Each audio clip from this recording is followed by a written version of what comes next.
नमस्कार. मी डॉक्टर अशोक पवार, माजी संचालक वसंतराव नाईक संशोधन आणि प्रशिक्षण केंद्र, डॉक्टर बाबासाहेब आंबेडकर मराठवाडा विद्यापीठ. आज विमुक्त दिन आहे. डॉक्टर बाबासाहेब आंबेडकर, संत सेवालाल वसंतराव नाईक यांना विनम्र अभिवादन करून मी आज विमुक्त दिनानिमित्त आपल्याशी संवाद साधणार आहे. मित्रहो, तुम्हाला कल्पना असेल की देशाला स्वातंत्र्य 15 ऑगस्ट 1947ला मिळालं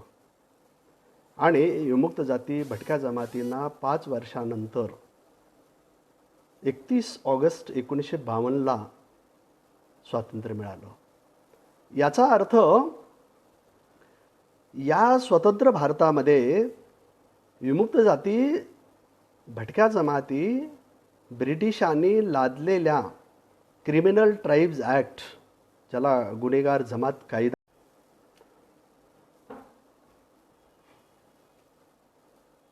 विमुक्त जाती जमातींना 5 वर्ष या गुन्हेगारी कायद्यांमधून स्वतंत्र भारतामध्ये 5 वर्षानंतर खऱ्या अर्थानं त्यांना विमुक्त असं घोषित करण्यात आलं. या संदर्भातील एक महत्त्वपूर्ण विधानाकडं मी संविधानकर्त्याच्या, निर्मात्याच्या आणि या स्वतंत्र भारताचे पहिले पंतप्रधान यांच्यामधला संवाद, डॉक्टर बाबासाहेब आंबेडकर आणि पंडित जवाहरलाल नेहरू याच्यातील महत्त्वपूर्ण एक संवाद मी खऱ्या अर्थानं आपल्यासमोर उद्धृत करून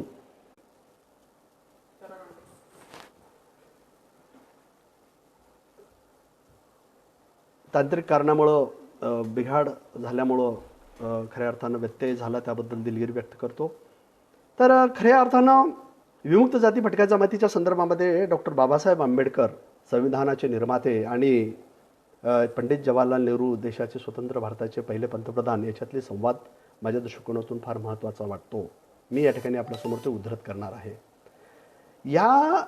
देशामध्ये डॉक्टर बाबासाहेब आंबेडकर आणि पंडित जवाहरलाल नेहरू यांच्यातील संवाद हा खऱ्या अर्थानं आम्ही समजून घेणं फार महत्त्वाचं ठरतं.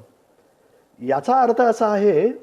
की डॉक्टर बाबासाहेब आंबेडकरांनी विमुक्त जाती भटक्या जमातीसाठी काय केलं आणि काय केलं नाही, किंवा ओबीसीसाठी काय केलं आणि काय केलं नाही, याची आपल्याला पूर्वकल्पना येईल. डॉक्टर बाबासाहेब आंबेडकरांना पंडित जवाहरलाल नेहरू म्हणतात की बाबासाहेब, हमारा देश आज़ाद हो गया. त्यावेळेस बाबासाहेब पंडित जवाहरलाल नेहरूला म्हणतात की पंडित जी, ये आधा अधूरा सत्य है. त्यावेळेस पंडित जवाहरलाल नेहरू बाबासाहेबांना म्हणतात कि इस देश में पूरा सत्य क्या है. त्यावेळेस बाबासाहेबांनी सांगितलं की 81 साल के गुनेगार जमात कायदा में बंदिश की गई घुमंतु जनजातियां स्वतंत्र भारत में, आज़ाद भारत में परतंत्रता का जीवन जी रही है. एवढंच नाही तर मित्र हो, पंडित जवाहरलाल नेहरूंनी, डॉक्टर बाबासाहेब आंबेडकरांनी सांगितलं की 81 वर्षाच्या गुन्हेगार जमात कायद्यातून ज्या सेटलमेंट तयार करण्यात आल्या होत्या, ज्या बंदिस्त अशा पद्धतीच्या तारेच्या कुंपणामध्ये जे काही छावण्या तयार करण्यात आलेल्या होत्या, अशा छावण्यांमध्ये, अशा 52 सेटलमेंटमध्ये या जमातीला बंदिस्त करून ठेवण्यात आलेलं होतं. आणि स्टीफन, ज्याला खऱ्या अर्थानं या गुन्हेगार जमात कायद्याच्या संदर्भामध्ये टी.व्ही. स्टीफन्सननी प्रामुख्याने जे काही संरक्षण व्यवस्थेचे ते म्हणजे ब्रिटिश कौन्सिलचे ते सदस्य होते, आणि त्या कायदा आणि सुव्यवस्थेच्या कौन्सिलचे ते सदस्यांनी प्रामुख्यानं या जमातीला जन्मताचंच गुन्हेगार त्यांना ठरविलेलं होतं. आणि म्हणून या ठिकाणी हे विधान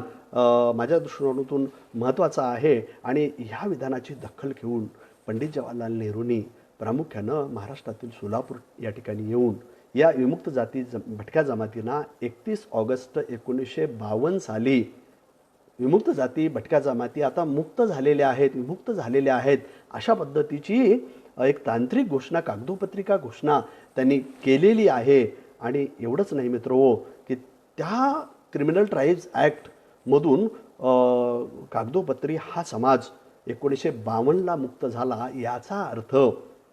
देशाला स्वातंत्र्य 47ला मिळालं आणि 1952ला 5 वर्षानंतर विमुक्त जाती भटक्या जमाती ह्या मुक्त झाल्या. दुसरं एक महत्त्वपूर्ण विधान डॉक्टर बाबासाहेब आंबेडकरांचं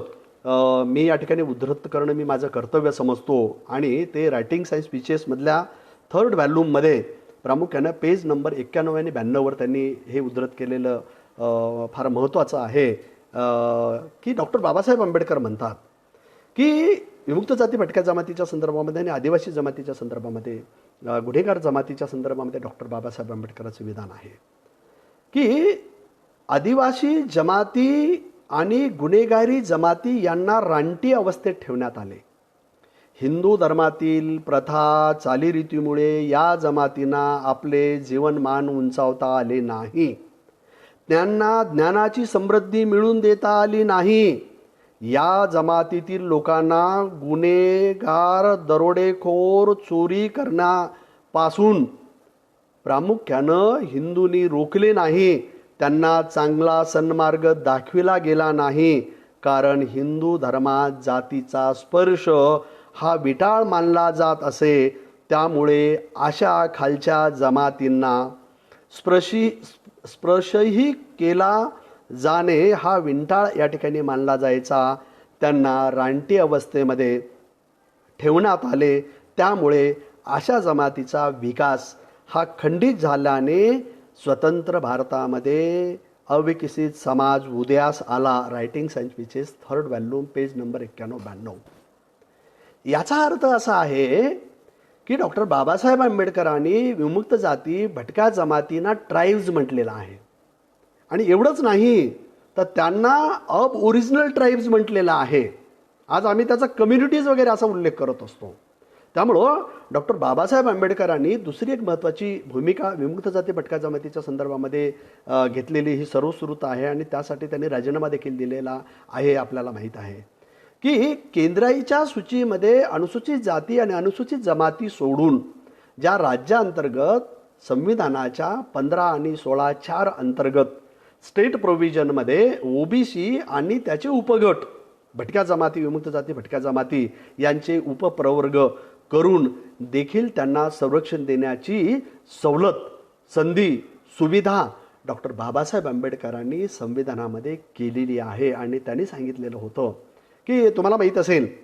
की अगदी स्टार्ट कमिशनपासून असेल 1924 ते 27च्या दरम्यान स्टार्ट कमिशन, त्यामध्ये डॉक्टर बाबासाहेब आंबेडकरांनी या संदर्भामध्ये महत्त्वपूर्ण भूमिका या ठिकाणी बजावलेली आहे. एवढंच नाही तर विमुक्त जाती भटक्या जमातीच्या संदर्भामध्ये डॉक्टर बाबासाहेब आंबेडकरांनी जी भूमिका मांडलेली आहे ती भूमिका ही प्रामुख्याने ओबीसी च्या संदर्भामध्ये मांडत असताना त्याचे जे काही आदिम जमाती ज्या आहेत किंवा गुन्हेगारी जमात कायद्यामध्ये मोडलेल्या ज्या जमाती आहेत किंवा व्यापारी स्वरूपाच्या ज्या काही घुमंतू जमाती ज्या आहेत, ज्या लदेनी करणाऱ्या ज्या काही जाती जमाती आहेत, ट्रेडर्सचं काम करणाऱ्या ज्या काही जमाती आहेत, राष्ट्रीय आणि आंतरराष्ट्रीय पातळीवर महामार्ग शोधणाऱ्या काही ज्या काही जमाती आहेत, म्हणजे वन्यजीव प्राण्यांना आश्रित करून प्रामुख्यानं त्यांना आपल्या कामाशी लावून, मग तो बैल असेल, खेचर असेल, घोडा असेल, हत्ती असेल, यांच्या माध्यमातून राष्ट्रीय आणि आंतरराष्ट्रीय मार्ग आणि महामार्ग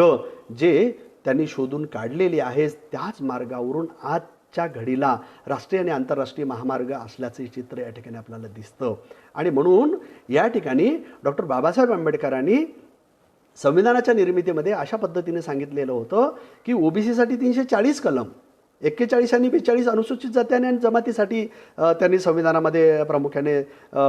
कलम या ठिकाणी निर्मित केलेला आहे. आणि असं असताना देखील ओबीसीच्या संदर्भामध्ये जे आयोग निर्माण करण्यात आला, काका कालेलकर आयोग, तो 1953चं साल उजाडावं लागला आणि डॉक्टर बाबासाहेब आंबेडकरांनी या संदर्भामध्ये आपला राजीनामा देखील प्रामुख्याने काय केलेला आहे, दिलेला आहे. आणि तुम्हाला माहिती असेल की जी 2-3 कारणं होती त्यापैकी ओबीसीच्या संदर्भामध्ये देखील एक कमिशन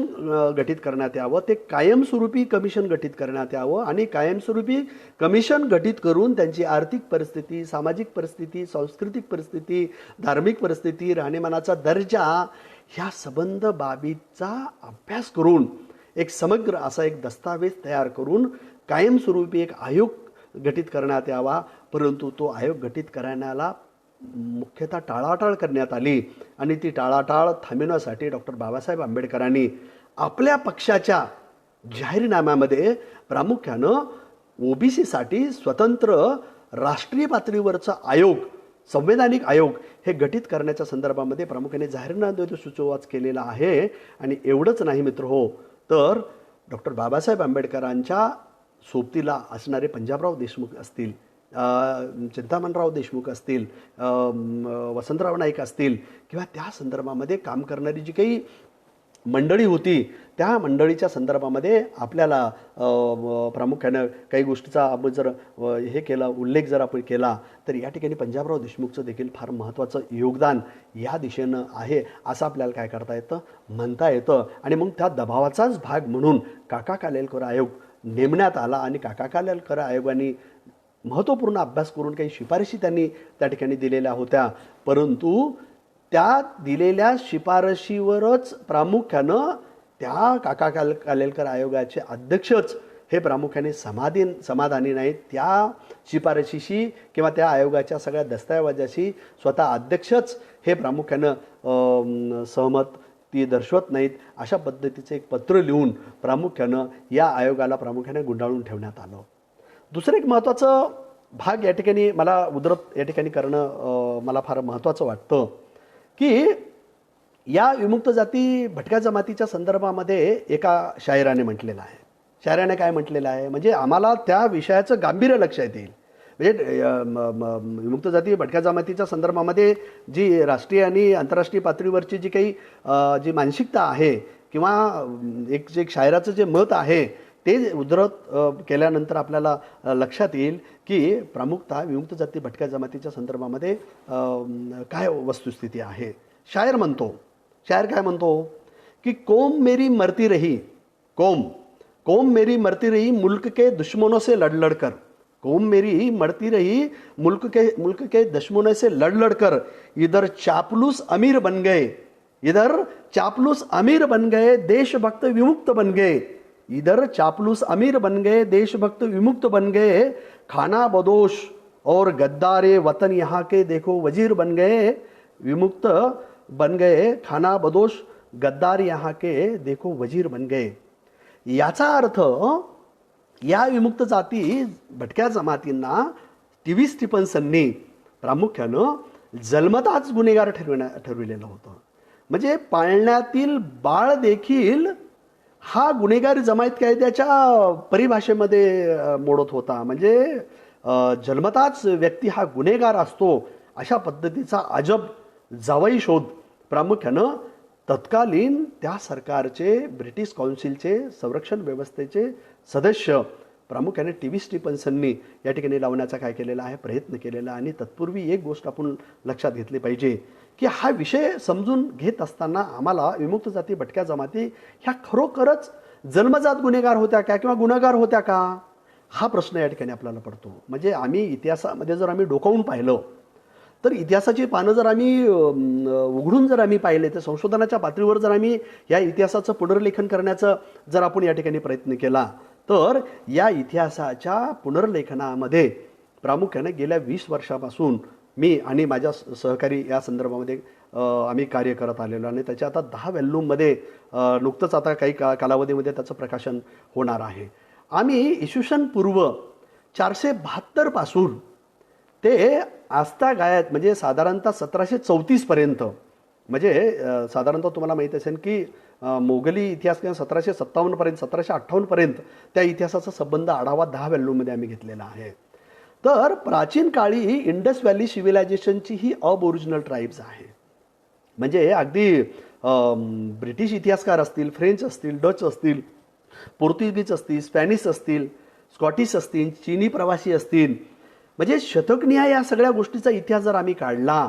तर जगामध्ये ज्या सर्वात मोठ्या 7 सिव्हिलायझेशन झालेल्या आहेत, संस्कृती उदयास आलेल्या आहेत, त्या 7 सिव्हिलायझेशनपैकी या भारतामध्ये उदयास आलेली प्राचीन काळापासूनची अगदी 7-7.5 हजार वर्षापूर्वीची संस्कृती, या संस्कृतीची ही अबओरिजिनल ट्राईब्स, विमुक्त जाती भटक्या जमातीची अबओरिजिनल ट्राईब्स ही प्रामुख्यानं ही विमुक्त जाती भटक्या जमाती होत्या अशा पद्धतीचे देखील आता संशोधन जगाच्या पुढे उघडकीस आलेलं आहे आणि सप्रमाण आलेलं आहे. मग त्याच्यामध्ये साळुंकेने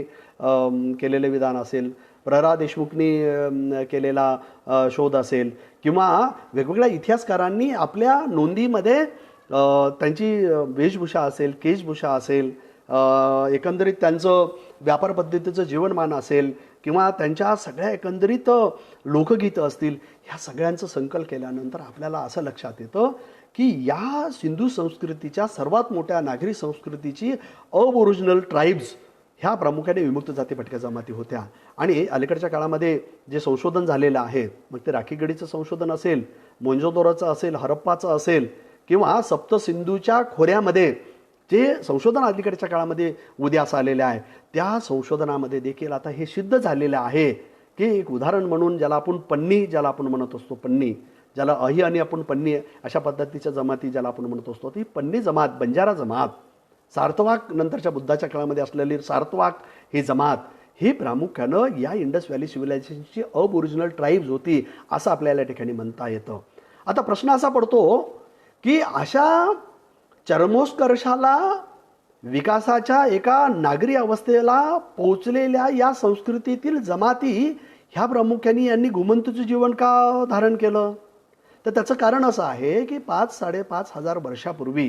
म्हणजे आत्ताची ही 2000 वर्ष, 2020 ही 2000 आणि तत्पूर्वीची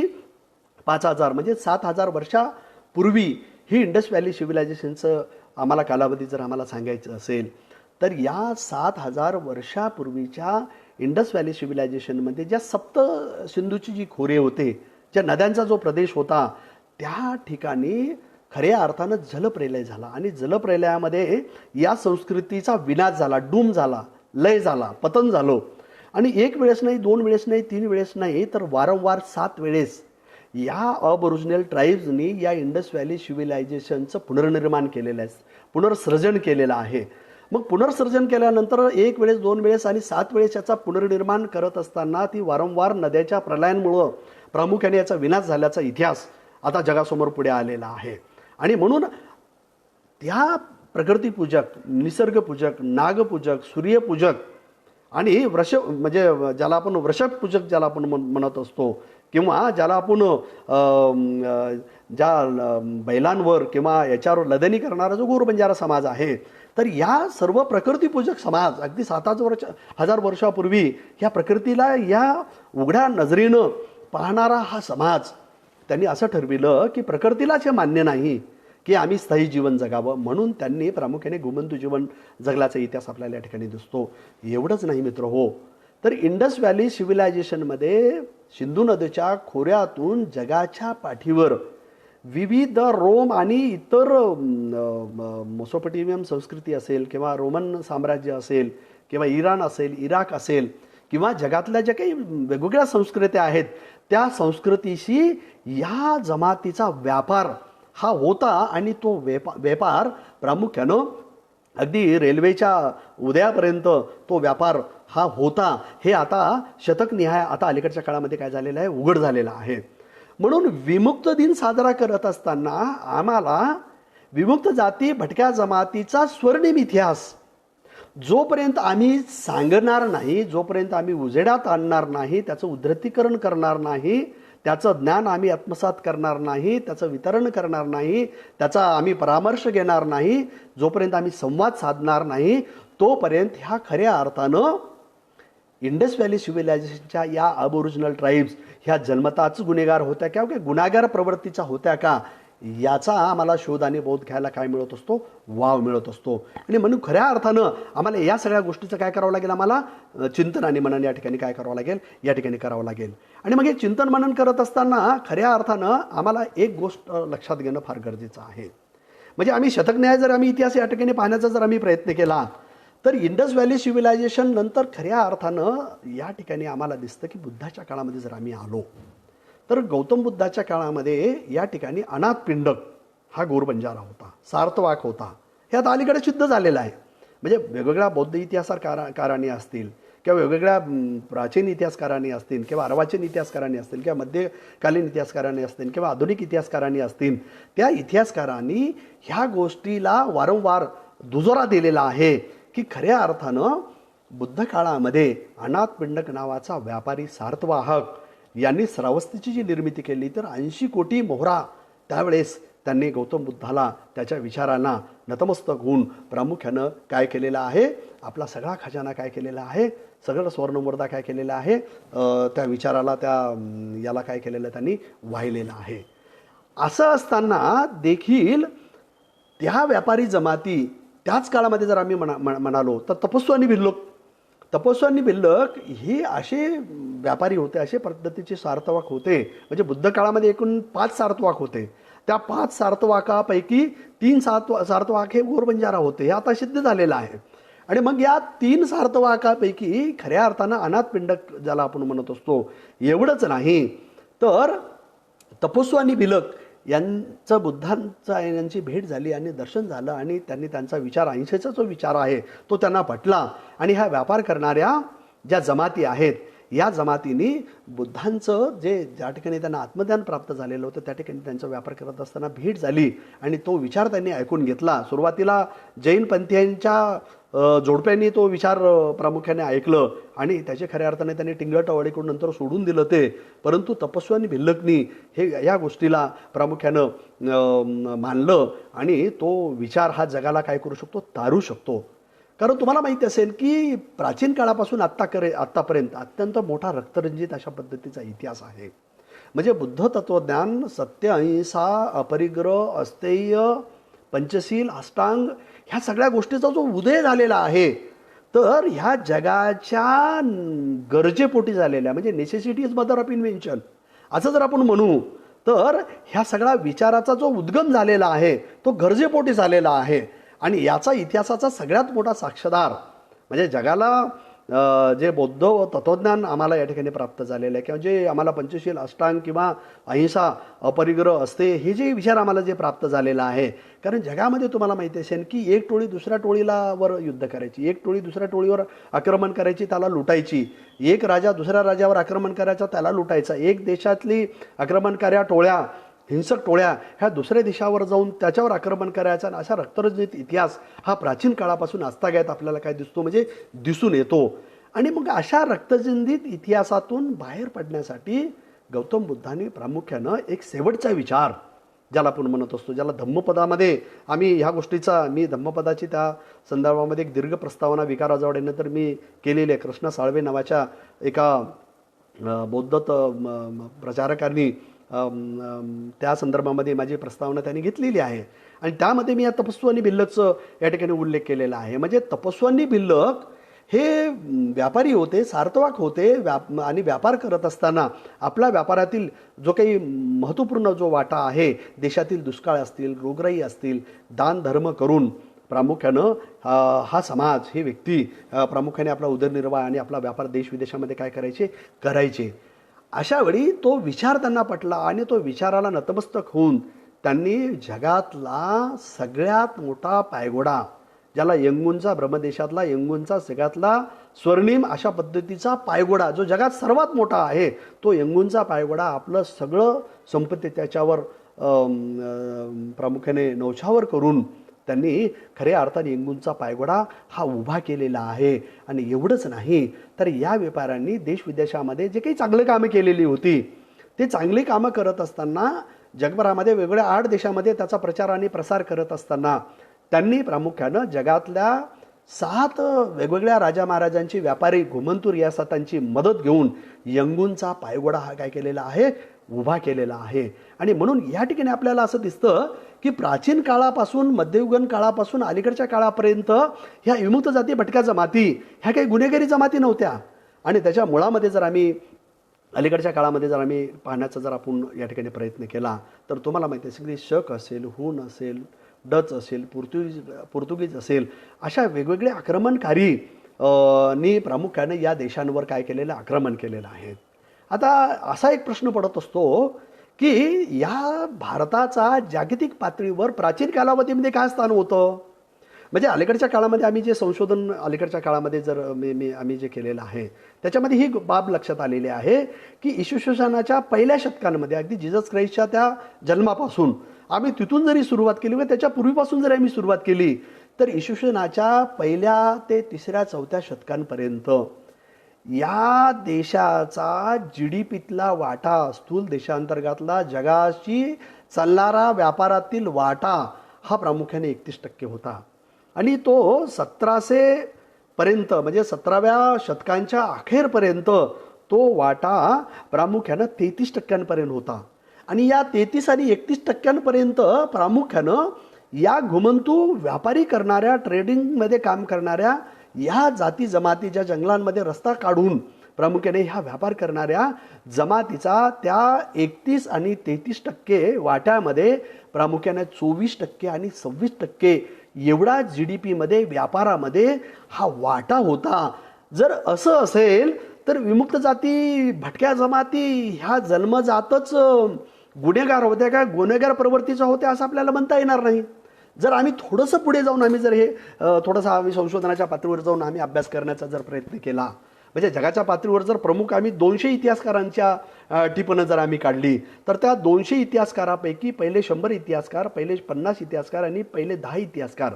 या सर्व इतिहासकारांच्या संदर्भामध्ये जर आम्ही सगळ्या बाबीचा जर आम्ही उल्लेख जर आम्ही करण्याचा या ठिकाणी प्रयत्न केला तर देशातील शेकडो इतिहासकारांनी ह्या व्यापार प्रवृत्तीच्या घुमंतू जनजातीच्या राष्ट्रीय आणि आंतरराष्ट्रीय पातळीवर असणाऱ्या त्यांच्या योगदानाच्या बाबतीमध्ये, त्यांच्या बलिदानाच्या बाबतीमध्ये, प्रामुख्यानं त्यांच्या स्वर्णिम काळाच्या बाबतीमध्ये या ठिकाणी कोटेशन काय केलेलं आहे त्यांनी उद्धृत केलेले आहेत. आणि म्हणून ही बाब आपण लक्षात घेतली पाहिजे की या घुमंतू जनजाती ह्या प्रामुख्यानं प्राचीन काळामध्ये देखील अशा पद्धतीच्या लुटारू नव्हत्या किंवा अशा पद्धतीच्या गुन्हेगार प्रवृत्तीच्या नव्हत्या किंवा अशा पद्धतीच्या त्या विषमतेच्या खाईमध्ये लुटल्या गेलेल्या नव्हत्या.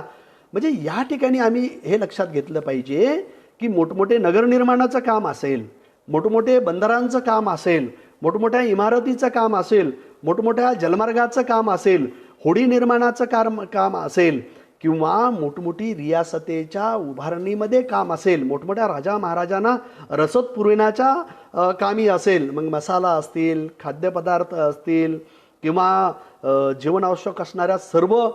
जगातल्या ज्या काही महत्त्वपूर्ण प्रमुख ज्या 50 वस्तू आहेत त्या 50 वस्तूपैकी 36पेक्षा जास्त प्रमुख वस्तूचा व्यापार हा प्रामुख्यानं भारताच्या व्यापाऱ्या या घुमंतू जनजातीच्या माध्यमातून तो चालायचा आणि तो प्रामाणिकपणाने इमाने इतपारे ह्या जमाती प्रामुख्याने करायच्या. असं जर असेल तर ह्या घुमंतू जनजाती ह्या मुळातूनच गुन्हेगार प्रवृत्तीच्या नव्हत्या हे प्रामुख्याने सिद्ध होतं. थोडंसं अलीकडच्या काळामध्ये जर आम्ही आलो तर या ठिकाणी तुम्हाला माहीत असेल की राजा विक्रमादित्याचा जर आम्ही प्राचीन काळामध्ये जर आम्ही उल्लेख जर केला तर राजा विक्रमादित्य किंवा राजा भोज, पहिला राजा भोज, दुसरा राजा भोज,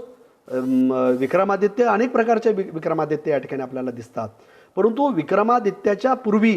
इसवी पूर्व 472 मध्ये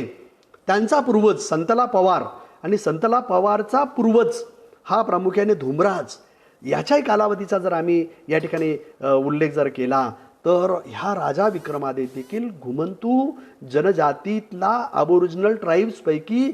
त्या जमाती असल्याचं या ठिकाणी आपल्याला या ठिकाणी काय दिसतो, इतिहास दिसतो. परंतु अलीकडच्या काळामध्ये इतिहासकारांनी प्रामुख्यानं या राजा भोज किंवा राजा विक्रमादित्य किंवा उदयादित्य असतील किंवा संतला पवार असतील किंवा आदित्य पवार असेल किंवा धुमराज पवार असतील ह्यांच्या संदर्भामध्ये त्यांनी अशा पद्धतीचा वस्तुस्थितीचा विपर्यास करण्याच्या या ठिकाणी प्रयत्न केलेला आहे. आणि त्यांनी सांगितलेलं आहे की या जगामध्ये चालणारा जो विनाश आहे, या भारतवर्षामध्ये चालणारा जो विनाश आहे तो विनाश रोखण्यासाठी प्रमुखतः एक अग्निकुंड यज्ञाची या ठिकाणी प्रामुख्याने उभारणी करण्यात आली आणि या अग्निकुंडातून प्रमुखतः 4 वंशाची निर्मिती झाली. परंतु या विषयाला प्रामुख्याने आम्ही सहमत नाहीत. याचं कारण असं आहे की वैश्विक पातळीवर भारतावर सर्वाधिक आक्रमण जर कोणत्या देशावर झाले असतील, वैश्विक पातळीवर पासून ज्या आक्रमणकार्याने सर्वाधिक शोषण, दोहन, आक्रमण जर कोणत्या देशावर जर कोणी केलं असेल तर ते भारतावर केलेलं आहे. मग भारतावर आक्रमण करणाऱ्या या सगळ्या जाती जमातीचा बंदोबस्त करण्यासाठी प्रामुख्यानं हा अग्निपूजक समाज, हा नागपूजक समाज, हा सूर्यपूजक समाज यांनी अग्निकुंड यज्ञ म्हणजे अग्नीला ते आपलं सर्वस्व मानायचे, कारण त्याच्यातून ते अन्न ग्रहण करायचे किंवा अन्नाची निर्मिती करायची किंवा त्याचं सगळं पोषण पालन पोषण त्याच्या माध्यमातून करायचं. आणि मग अग्नीला साक्षी मानून प्रामुख्याने या गोष्टीचा बंदोबस्त करण्यासाठी चार लोकांनी एकत्र येऊन प्रामुख्यानं त्या काळातले जे काही शक्तिशाली 4 वंश आहेत, मग तो चव्हाण वंश असेल, पवार वंश असेल, राजपूत वंश असेल, या 4 वंशाच्या शक्तिशाली यांना प्रामुख्यानं नेत्यांना किंवा गजनायकांना किंवा मुखियांना किंवा नायकांना किंवा त्यांना एकत्र आणून त्यांनी अग्निकुंडाचं यज्ञाचं या ठिकाणी आयोजन केलेलं आहे. आणि त्या अग्निकुंडाच्या यज्ञाच्या साक्षीनं प्रामुख्यानं 4 वंश त्यांनी उभे केलेल्या. त्यांनी या 4 वंशांनी प्रामुख्यानं याचा सामना करण्यासाठीचं नेतृत्व केलं आणि त्याच्यातून या देशातील वेगवेगळ्या रियासत्या ह्या प्रामुख्याने काय झालेल्या आहेत, उभ्या राहिलेल्या आहेत. आणि या रियासत्या अगदी अल्लाउद्दीन खिलजीच्या अगदी 11व्या-12व्या शतकांपर्यंत तो इतिहास आपल्याला या ठिकाणी दिसतो आणि तो संतला पवारच्या इतिहासापर्यंत आपल्याला दिसतो. म्हणजे या ठिकाणी आपल्याला विमुक्त जाती भटक्या जमाती ह्या ज्या ओरिजिनल ट्राईब्स आहेत, या ओरिजिनल ट्राईब्स ह्या खऱ्या अर्थानं गुन्हेगार प्रवृत्तीच्या नव्हत्या, त्या देशभक्त होत्या. मी तर असं म्हणेन की ते देशाच्या परिसीमेच्या बाहेर जाऊन वैश्विक पातळीवर वसुधैव कुटुंबकमच्या विचाराला जन्म देणारा, अहिंसेच्या विचाराला जन्म देणाऱ्या जमातीचं नेतृत्व करणारा, मग तो वेळोकाळी उदयादित्य असेल, संतला पवार असेल, धुमराज असेल, गौतम बुद्ध असेल, सम्राट अशोक असेल किंवा अलीकडच्या काळामध्ये बल्लूराय बिंजरावत असेल किंवा अगदी मणिसिंग असेल, शहीद मणिसिंग असेल किंवा शहीद बचितर सिंग असेल किंवा या काळामध्ये मोगलांसोबत 2 हात केलेले जे अनेक ही परिवार आहेत, या परिवारांनी प्रामुख्यानं लाखांच्या अगदी लकीशा बंजारापर्यंतचा सगळा इतिहास जर आपण काढला तर या लकीशा बंजाराच्या इतिहासांपर्यंत देखील आपल्याला प्रत्येक संदर्भाला अनुसरून हा सगळा इतिहास, वंशावळीचा इतिहास हा अलीकडच्या काळामध्ये आम्ही निर्माण करण्याचा हा प्रयत्न केलेला आहे. त्यामुळं मनाला अत्यंत चीड निर्माण होते की माझ्या या विमुक्त जाती भटक्या जमातीच्या केवळ देशभक्त नाही तर विश्वाची भक्ती करणारा, विश्वाचा पोशिंदा, विश्वाच्या वसुधैव कुटुंबकमचा निर्माता हा असणाऱ्या समाजाला प्रामुख्यानं या ब्रिटिशांनी काय केलेलं आहे, जन्मजात गुन्हेगार ठरवलेला आहे. आता प्रश्न असा पडतो की या जमातींना लक्षात घेतली पाहिजे की या ब्रिटिशांचा त्याच्यामध्ये काय स्वार्थ होता किंवा ही जी कीड आहे ती केव्हापासून निर्माण झाली. म्हणजे अशा पद्धतीनं व्यापार करणारा हा समाज, हा उद्योग करणारा हा समाज, तर वेगवेगळ्या शक, हुन आणि डच पोर्तुगीजांनी प्रामुख्याने या देशावर आक्रमण करण्यापूर्वी काही इतर आक्रमणकार्याचं आक्रमण रोखून त्यांची स्वतंत्र सैनिक शक्ती रोखण्याचं काम किंवा स्वतंत्र त्यांच्याकडे सैनिक शक्ती असणारा हा समाज की व्यापार करत असताना तो देशभर नाही, राज्यभर नाही, विश्वभर व्यापार करणारा हा समाज, हा व्यापार करत असताना अनेक टोळी युद्ध व्हायचे. अगदी वेगवेगळ्या टोळ्यांमध्ये देखील देशांतर्गत व्हायचे आणि विदेशांतर्गत देखील युद्ध व्हायचे. तर त्या लदेनी करणाऱ्या ह्या समाजांकडे त्यांच्याकडे स्वतंत्र अशा पद्धतीची सैनिक शक्ती होती आणि अशी स्वतंत्र सैनिक शक्ती बाळगणारा हा समाज हा विश्वभर व्यापार करायचा. आणि म्हणून विश्वभर व्यापार करणारा हा जो समाज आहे तो समाज आम्ही खऱ्या अर्थानं काय केला पाहिजे, लक्षात घेतला पाहिजे. आणि तो लक्षात आम्ही घेत असताना अलीकडच्या काळामध्ये आपल्याला असं दिसून येतं की संतला पवार याच्या संदर्भामध्ये जर आम्हाला या ठिकाणी जर आम्हाला सांगायचं असेल तर संतला पवारचा कालावधी हा 472चा आहे. म्हणजे 472 पासून पुढची 50 वर्ष म्हणजे साधारणतः त्यांनी त्याच्या आयुष्याच्या 100 वर्षामध्ये प्रामुख्याने त्यांनी काय केलेलं आहे, आपलं राज्य केलेलं आहे. त्याच्या काळानंतर मग विक्रमादित्य आलेला आहे, राजा भोज आलेला आहे, उदयादित्य आलेला आहे. आणि अलीकडच्या काळामध्ये जर आम्ही संतला पवारचा अलीकडचा जर आम्ही त्याचा कालावधी जर आपण काढला तर तो 911 पासूनचा कालावधी हा संतला पवारचा आपल्याला या ठिकाणी काय दिसतो. आणि म्हणून या ठिकाणी विमुक्त जाती भटक्या जमाती ह्या जन्मजात गुन्हेगार नव्हत्या हे आता सिद्ध झालेलं आहे. अगदी एका ब्रिटिश प्रवाशांनी लदेनीच्या संदर्भामध्ये केलेला उल्लेख मी तुमच्यासमोर उद्धृत करणं माझ्या दृष्टिकोनातून फार महत्त्वाचं वाटतं. अगदी जॉन ब्रिक्सनी जे लिहिलेलं इतिहास आहे की आणि त्यांनी संसदेमध्ये मांडलेलं जे काही भाषण आहे त्याचा उल्लेख आपल्याला या ठिकाणी देखील करता येईल. म्हणजे हाऊस ऑफ कॉमन्स आणि हाऊस ऑफ लॉर्ड्समध्ये या ब्रिटिश इतिहासकारांनी भारताच्या या स्वर्णिम इतिहासाचं, मग मॅकॉलनी म्हणजे या भारतामध्ये सर्वाधिक काळ म्हणजे साधारणतः 35 वर्षापर्यंत या व्यक्तींनी भारताच्या वेगवेगळ्या खेड्यामध्ये प्रवास करून या भारताची सगळी परिस्थिती जाणून त्यांनी ब्रिटिशाच्या पार्लिमेंटमध्ये जाऊन विधान केलेलं आहे की जगाच्या पाठीवर सर्वाधिक आणि सर्वाधिक श्रीमंत आर्थिक, सामाजिक, राजकीय, न्यायविषयक आत्मनिर्भरता ही गोष्ट आपल्याला या ठिकाणी सांगता येते की मेकॉले म्हणजे मेकॉलेने जी काही शिक्षण पद्धती आणली तर खऱ्या अर्थानं त्यांनी सांगितलं की आम्हाला या स्वर्णिम भारताचं जर आम्हाला त्याच्यावर जर आम्हाला राज्य करायचं असेल, जगाच्या पाठीवर 72 देशावर प्रामुख्याने ब्रिटिशांचं राज्य होतं, परंतु भारत हा त्यांच्या दृष्टिकोनातून फार महत्त्वाचा का होता? कारण भारताचा ब्रिटिश ज्यावेळेस या ठिकाणी भारतामध्ये आले त्याच्यापूर्वी अगदी केप ऑफ गुड होपला वळसा घालून वास्को द गामा हा भारतामध्ये आला आणि तुम्हाला माहिती असेल की कोलंबस यांनी कोलंबिया आणि त्या ठिकाणी 1498ला त्या ठिकाणी गेले आणि ह्या दोन लोकांनी प्रामुख्यानं आपला आर्थिक साम्राज्यवाद पसरविण्यासाठी प्रामुख्याने दोघेही लुटारूच होते. ह्या दोन्ही लुटारांमध्ये अंतर्द्वंद्व व्हायचं आणि यांनी काही देशांना लुटलं, काही टोळ्यांना लुटलं, काही लोकांच्या रियासती त्यांनी जर लुटल्या तर त्याला तो जाऊन लुटायचा आणि म्हणून कोलंबस आणि वास्को द गामा हे दोन जे खलाशी होते खऱ्या अर्थानं त्यांना आपण आतंकवाद्याचा जर दर्जा आज दिला, आंतरराष्ट्रीय आतंकवाद्याचा जरी आपण दर्जा दिला तरी देखील ते कमी पडेल. एवढा मोठा बलिदान म्हणजे अत्यंत रक्तरंजित अशा पद्धतीचा इतिहास या ठिकाणी आपल्याला काय करता येतो, सांगता येतो. आणि मग त्या दोन्ही कोलंबस आणि वास्को द गामा याच्यातील जे काही अंतर्द्वंद्व आहे त्यांचं जे काही द्वंद्व मिटवण्याचं काम पोप जॉन पॉल दुसऱ्यांनी केलं आणि त्यांनी सांगितलं की अरे तुम्ही दोघं भावंड आहात,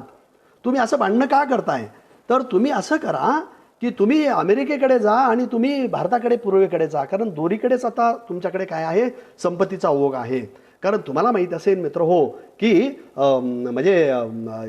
रेड इंडियन जमाती ह्या अमेरिका खंडांमध्ये वेगवेगळे जे देश होते त्या ठिकाणी देखील मोठ्या प्रमाणामध्ये नैसर्गिक साधनसंपत्ती होती आणि भारतामध्ये तर सुवर्णकाळच होता जगाच्या पाठीवर. आणि मग अशा देशांना लुटण्यासाठी प्रामुख्यानं राजा झामोरीनपासून वास्को दी गामाने प्रामुख्याने काय केलेलं आहे, सनद मिळवलेले आहे आणि त्यांनी व्यापार सुरू केलेला आहे आणि काही दिवसांनी त्या झामोरीनलाच मारून त्यांनी नंतर या देशावर आपलं राज्य साम्राज्यवाद त्यांनी काय केलेलं आहे, प्रस्थापित केलेला आहे. आणि मग हे पोर्तुगीजांनी केल्यानंतर डच आले, मग फ्रेंच आले, नंतर मग ब्रिटिश आले आणि ब्रिटिशांनी प्रामुख्यानं या ठिकाणी आपला व्यापार या ठिकाणी सुरू केला आणि आमचे भोळे बाबडे रियासतवाले आमच्या लोकांनी, आमच्या राजा महाराजांनी त्यांना प्रामुख्यानं या ठिकाणी परवानगी दिली आणि त्यांनी या ठिकाणी काय केलेलं आहे, त्या खऱ्या अर्थानं या विमुक्त जाती आर्थिक ज्या भटक्या जमाती आहेत, या विमुक्त जाती भटक्या जमाती सर्वांगीण दृष्टिकोनातून आत्मनिर्भर आहेत, लढवय्या आहेत. मग अशा लढवय्या जमातींना आम्हाला खऱ्या अर्थानं जर रोखायचं असेल तर त्यांनी प्रामुख्यानं या देशामध्ये ईस्ट इंडिया कंपनीचं राज्य जे आहे ती खऱ्या अर्थानं या ठिकाणी कमी पडत होतं, म्हणून त्यांनी राणीचा जाहीरनामा या ठिकाणी जाहीर केला. 1858चा जर आम्ही राणीचा जाहीरनामा जर या ठिकाणी आम्ही लक्षात घेतला तर या ठिकाणी ब्रिटिश पार्लिमेंटमध्ये किंवा आर्काईव्हमध्ये किंवा सिक्की इतिहासामध्ये असेल किंवा मोगली इतिहासामध्ये असेल किंवा ब्रिटिश इतिहासकारामध्ये असेल किंवा अगदी फायरेन किंवा चिनी प्रवासी फायरेनसारख्या वेगवेगळ्या चिनी प्रवाशांनी ह्या प्रवास वर्णनामध्ये त्या लदिनीच्या आणि त्या ऐश्वर्याच्या इतिहासाचा 200 इतिहासकारांनी जे काही उद्धृतीकरण केलेलं जे संदर्भ या ठिकाणी आपल्याला प्राप्त होतात त्याच्यावरून आपल्याला असं लक्षात येतं की या ब्रिटिश पार्लिमेंटमध्ये पहिला व्हाईसराव ज्याला आपण एकंदरीत ते 72 व्हाईसरायांनी आपल्या देशांवर प्रामुख्याने राज्य केलेलं आहे. तर पहिल्या व्हाईसराय ह्या देशांमध्ये आला आणि शेवटचा तो लॉर्ड माउंटबॅटन. पहिला व्हाईसराय आला आणि या पहिल्या व्हाईसरायांनी प्रामुख्यानं त्याच्या 7 वर्षाच्या कालावधीमध्ये ब्रिटिश पार्लिमेंटमध्ये हाऊस ऑफ कॉमन्स आणि हाऊस ऑफ लॉर्ड्समध्ये म्हणजे ब्रिटिश पार्लिमेंटमध्ये प्रामुख्याने तो व्हाईसराय जाऊन त्या ठिकाणी विधान करतो. त्या ठिकाणी या देशाला लुटून त्या ठिकाणी त्याला तो हिशोब लागत नाहीये आणि मग ब्रिटिश पार्लिमेंटमध्ये अशी चर्चा होते की आमच्या ज्या वसाहती आम्ही ज्या स्थापन केलेल्या आहेत भारतामध्ये आमचं जे आर्थिक साम्राज्यवाद आम्ही पसरवलेला आहे तर आमचं गव्हर्नर जनरल आम्हाला हिशोब देत नाही आणि त्या गव्हर्नर जनरलला ब्रिटिश पार्लिमेंटमध्ये उभं केल्याने ब्रिटिश पार्लिमेंटमध्ये तो गव्हर्नर जनरल म्हणतो की माननीय सभापती महोदय मला माफ करा, कारण मी 7 वर्षाच्या कालखंडामध्ये मी देशामध्ये गावोगावी जाऊन, ज्याला मी खऱ्या अर्थानं त्या देशामध्ये सगळ्या जमिनी या ठिकाणी त्यांनी बळकवलेल्या आहेत. वेगवेगळे जंगल कायदे केलेले आहेत, पक्षावर त्यांनी कायदे केलेले आहेत, इन्कम टॅक्स कायदे केलेले आहेत, ऑक्ट्राय केलेला आहे. असे वेगवेगळे कायद्यांची कुरघोडी करून त्यांनी खऱ्या अर्थानं या देशाला काय केलेलं आहे, प्रतारित करलेले, या देशाचं दोहन केलेलं आहे. या देशाची ड्रेन थिअरी दादाभाई नौरोजींनी देखील मांडलेली आहे. आणि मग त्यांनी या ठिकाणी ब्रिटिश पार्लमेंटमध्ये केलेले जे विधान आहे ते आपल्या दृष्टिकोनातून खरं त्या अर्थानं आपल्याला महत्त्वपूर्ण मला या ठिकाणी वाटतं की त्यांनी सांगितलेलं आहे की मी 7 वर्षाच्या कालावधीमध्ये सभापती महोदय ज्यापणा मी या देशातून त्यांनी भारतीयांनी तयार केलेल्या 950 जहाजं मी भाड्याने घेऊन प्रामुख्यानं त्या जहाजामध्ये सोनं चांदी सगळं मी लुटून आपल्या देशामध्ये राहिलं. त्याचं मला कॅल्क्युलेशन करायला वेळ जातोय म्हणून मी तुम्हाला हिशोब दिलेला नाही. म्हणजे या देशामध्ये आम्हाला हे लक्षात घेतलं पाहिजे की हा व्यापारातून, आंतरराष्ट्रीय व्यापारातून हे लदेनी करणारा समाज, व्यापार करणारा समाज, या समाजांनी आंतरराष्ट्रीय चलनांमध्ये फक्त सुवर्ण प्रमाणामध्येच त्यांनी सोन्याच्या याच्यामध्ये मूल्यामध्येच त्या व्यापारातून ते मूल्य ते घेतलं जायचं आणि घराघरांमध्ये सोनं हे प्रामुख्यानं सेरनी मोजलं जायचं, त्या यांनी मोजलं जायचं. अशा पद्धतीच्या नोंदी, शेकडो पद्धतीच्या नोंदी आपल्याला या ठिकाणी दिसतात. आणि ही गोष्ट हाऊस ऑफ कॉमन्स आणि हाऊस ऑफ लॉर्ड्स ह्या ब्रिटिश पार्लमेंटमध्ये एका व्हायसरायने नाही तर प्रत्येक व्हायसरायने देखील जाऊन मांडण्याचा या ठिकाणी आपल्याला आधार सापडतात. अगदी लॉर्ड मॅकॉलेनी दिलेलं देखील उदाहरण या ठिकाणी आपल्याला सापडतं. याचा अर्थ या देशाला लुटण्याचं काम या ब्रिटिशांनी केलं. आणि मग अशा विमुक्त जाती भटक्या जमाती लढवया आहेत, त्याचा बंदोबस्त आम्ही केला पाहिजे म्हणून त्यांनी सुरुवातीला म्हणजे 1757चं स्वातंत्र्य युद्ध असेल त्याच्यामध्ये तन मन धन आणि बलिदानांनी या विमुक्त जाती भटक्या जमातीने आपलं योगदान दिलेलं आहे. दुष्काळांमध्ये तन मन धन आणि बलिदानांनी या विमुक्त जाती भटक्या जमातीने आपलं योगदान दिलेलं आहे. आणि त्या विमुक्त जाती भटक्या जमातीचं अगदी लोकसाहित्य जर आम्ही काढून पाहिलं किंवा त्याची विचारसरणी जर आम्ही काढून जर आम्ही पाहिली किंवा सगळं जे साहित्य आम्ही किंवा जे संशोधन आम्ही करून पाहिल्यानंतर आपल्याला असं दिसतं की त्याच्या उत्पन्नातील 20% जास्त वाटा ते धार्मिक कार्यासाठी, समाजहिताच्या कार्यासाठी हे काय करायच्या, प्रामुख्याने दान धर्म करायच्या. आणि मग असे दानी आणि धर्मीचा इतिहास आता अलीकडच्या काळामध्ये काय झालेला आहे, हा उद्धृत झालेला आहे, आपल्याला काय झालेला आहे लक्षात आलेला आहे. आणि म्हणून त्यांनी या सगळ्या गोष्टीला काय केलेलं आहे, विचार केलेला आहे. आणि म्हणून या ठिकाणी ब्रिटिश पार्लमेंटमध्ये किंवा वेगवेगळ्या इतिहासकारांनी या ठिकाणी आम्हाला जर लक्षात जर घेतलं, आम्ही अगदी चंगेज खानच्या म्हणजे अगदी या ठिकाणी आम्ही जर बाबरपासून म्हणजे मोगलांच्या इतिहासाची स्थापना भारतामध्ये जर मुहूर्तमेढ जर कोणी केली असेल तर ते बाबरांनी केली. आणि त्यांनी अगदी 300-325 वर्ष आमच्या देशावर त्यांनी काय केलेलं आहे, राज्य केलेलं आहे. आणि मग 300-325 वर्ष राज्य त्या कालावधी मी केलेलं असताना या विमुक्त जाती भटक्या जमातीचा काय वाटा होता असा जर प्रश्न आपल्याला उपस्थित जर आम्हाला करता आला तर 911 पासून अगदी अल्लाउद्दीन खिल्जीच्या अगदी मोहम्मदन हिस्ट्रीचा जर आम्ही संदर्भ जर आम्ही काढला, अगदी कास्टलाईन ट्राईबचा जर आम्ही संदर्भ जर आम्ही शोधून जर काढला तर त्याच्यामध्ये शेकडो अशा पद्धतीचे संदर्भ आम्हाला मिळतात की तन मन धनानी ह्या एका उच्च अशा पद्धतीच्या स्वर्णिम काळाचा हा प्रामुख्याने इतिहास आपल्याला अलीकडच्या काळामध्ये काय दिसून येतो. आणि अशा स्वर्णिम काळाला ब्रेक देण्याचं काम परकीय आक्रमणकार्याने तर केलेलंच आहे, परंतु पोर्तुगीजांनी खरं त्यानं मोठ्या प्रमाणामध्ये त्यांनी काय केलेलं, सुरुवात केलेली आहे. त्यामुळं या घुमंतू जनजातीच्या ज्या काही रियासत्या होत्या, ज्या काही घुमंतू रियासत्या होत्या म्हणजे 2,40,000पर्यंतची बल्लूराय बिजारावतची म्हणजे लाखांची लदनी, म्हणजे 1 लाखांची बैलांची व्यापारासाठी त्यांच्याकडे जर क्षमता जर असेल, लक्कीशाह बंजाराकडे जर 2,40,000 एवढी लदेनीची जर क्षमता असेल तर हे रियासती घुमंतू रियासती का असेना एक स्वतंत्र घुमंतू अशा पद्धतीची ती रियासतेच होती, राजे महाराजेच होते असं जरी आपण म्हणालो तरी सुद्धा फारसं काही वावगं ठरणार नाही. आणि एवढंच नाही मित्र हो, तर आम्हाला या ठिकाणी सांगायला या ठिकाणी मला आनंद होतो किंवा मला या ठिकाणी दुसऱ्या बाजूनं मला त्यावर केलेले गुन्हेगार जमात कायद्याचा लावलेलं गालबोट यामुळं मला त्याचा खेद देखील वाटतो की अगदी बल्लूराय बिंजरावत सारखा ह्या घुमंतू जनजातीतला व्यक्ती हा देखील अकबराच्या काळामध्ये अगदीच 1540मध्ये जन्म झालेला हा व्यक्ती, अकबराच्या 1542मध्ये जन्म झालेला अकबर, त्याचा 2 वर्ष अगदी मोठा असणारा बल्लूराय बिंजरावत, ह्या बल्लूराय बिंजरावत हा प्रामुख्यानं धुमराज, उदयादित्य, संतला पवार याचा हा वारसदार असणारा बल्लूराय बिंजरावत, उदयादित्य असेल किंवा अलीकडच्या काळामधल्या सगळ्या रियासतेचा तो प्रामुख्यानं तो हा जर असेल तर त्यांनी प्रामुख्यानं अकबरासोबत म्हणजे मोगली रियासतासोबत म्हणजे त्यांच्याशी लढणी करून जोपर्यंत त्यांचा व्यापार त्यांना सुखकर करता आला तोपर्यंत त्यांनी केला. परंतु व्यापारामध्ये मोगली लोकांनी या ठिकाणी तुर्की लोकांनी बदमाशी केल्यानंतर त्यांच्याशी 2 हात करायला देखील या ठिकाणी त्यांनी कमतरता केलेली नाही. एवढंच सांगायला मला या ठिकाणी आवडेल मित्र की बल्लूराय बिंजरावतच्या एकंदरीत 250 वर्षाच्या कालावधीमध्ये अगदी 1540 अगदी मुला असेल, बल्लूराय बिंजरावत असेल, माईदास असेल, शहीद मणिसिंग असेल, बचित्तर सिंग असेल, लक्कीशाह बंजारा असेल, ह्या सर्व एका परिवाराच्या बल्लूराय बिंजरावत परिवाराच्या एका कुटुंबाने मोगलासोबत 5 युद्ध करून 5च्या 5 युद्ध जिंकल्याचा इतिहास आहे. अगदी मी उदाहरणादाखल जर तुम्हाला मी सांगितलं या घुमंतू जनजातीच्या इतिहासाच्या संदर्भामध्ये जर तुम्हाला मी उद्धृतीकरण करण्याचा जर या ठिकाणी प्रयत्न केला तर मला माझं स्वाभिमानाने ऊर या ठिकाणी भरून येतं की ह्या बल्लूराय बिंजरावतनी 1591ला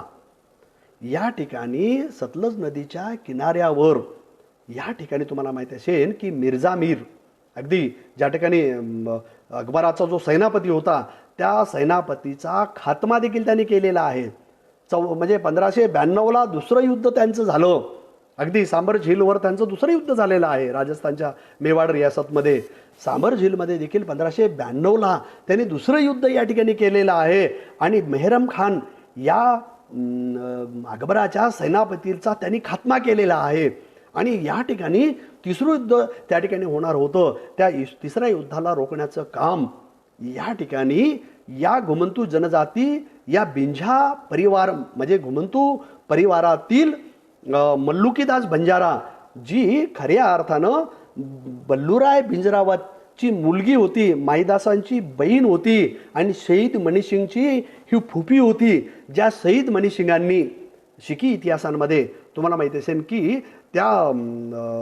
ज्याला आपण गुरुग्रंथ साहेब जे आहेत त्याच्या बीड्स देखील निर्माण करण्याचं त्यांनी काय केलेलं आहे, काम केलेलं आहे. म्हणजे या ठिकाणी मला सांगायला अभिमान यासाठी वाटतो की हा सगळा स्वर्णिम इतिहास लपविला गेला. आणि हा सगळा स्वर्णिम इतिहास लपविला गेल्यामुळं का लपविला गेला, कारण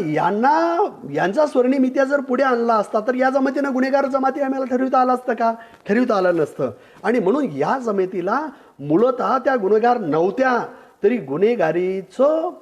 गालबोट त्यांना लावण्याचा हा जाणीवपूर्वक प्रयत्न त्यांच्या काळामध्ये या ठिकाणी झाल्याचं चित्र या ठिकाणी आपल्याला काय दिसतं, या ठिकाणी दिसतं. एवढंच नाही मित्र हो, मला सांगायला देखील या ठिकाणी आनंद होतो की मल्लुकीदास बंजारांनी त्या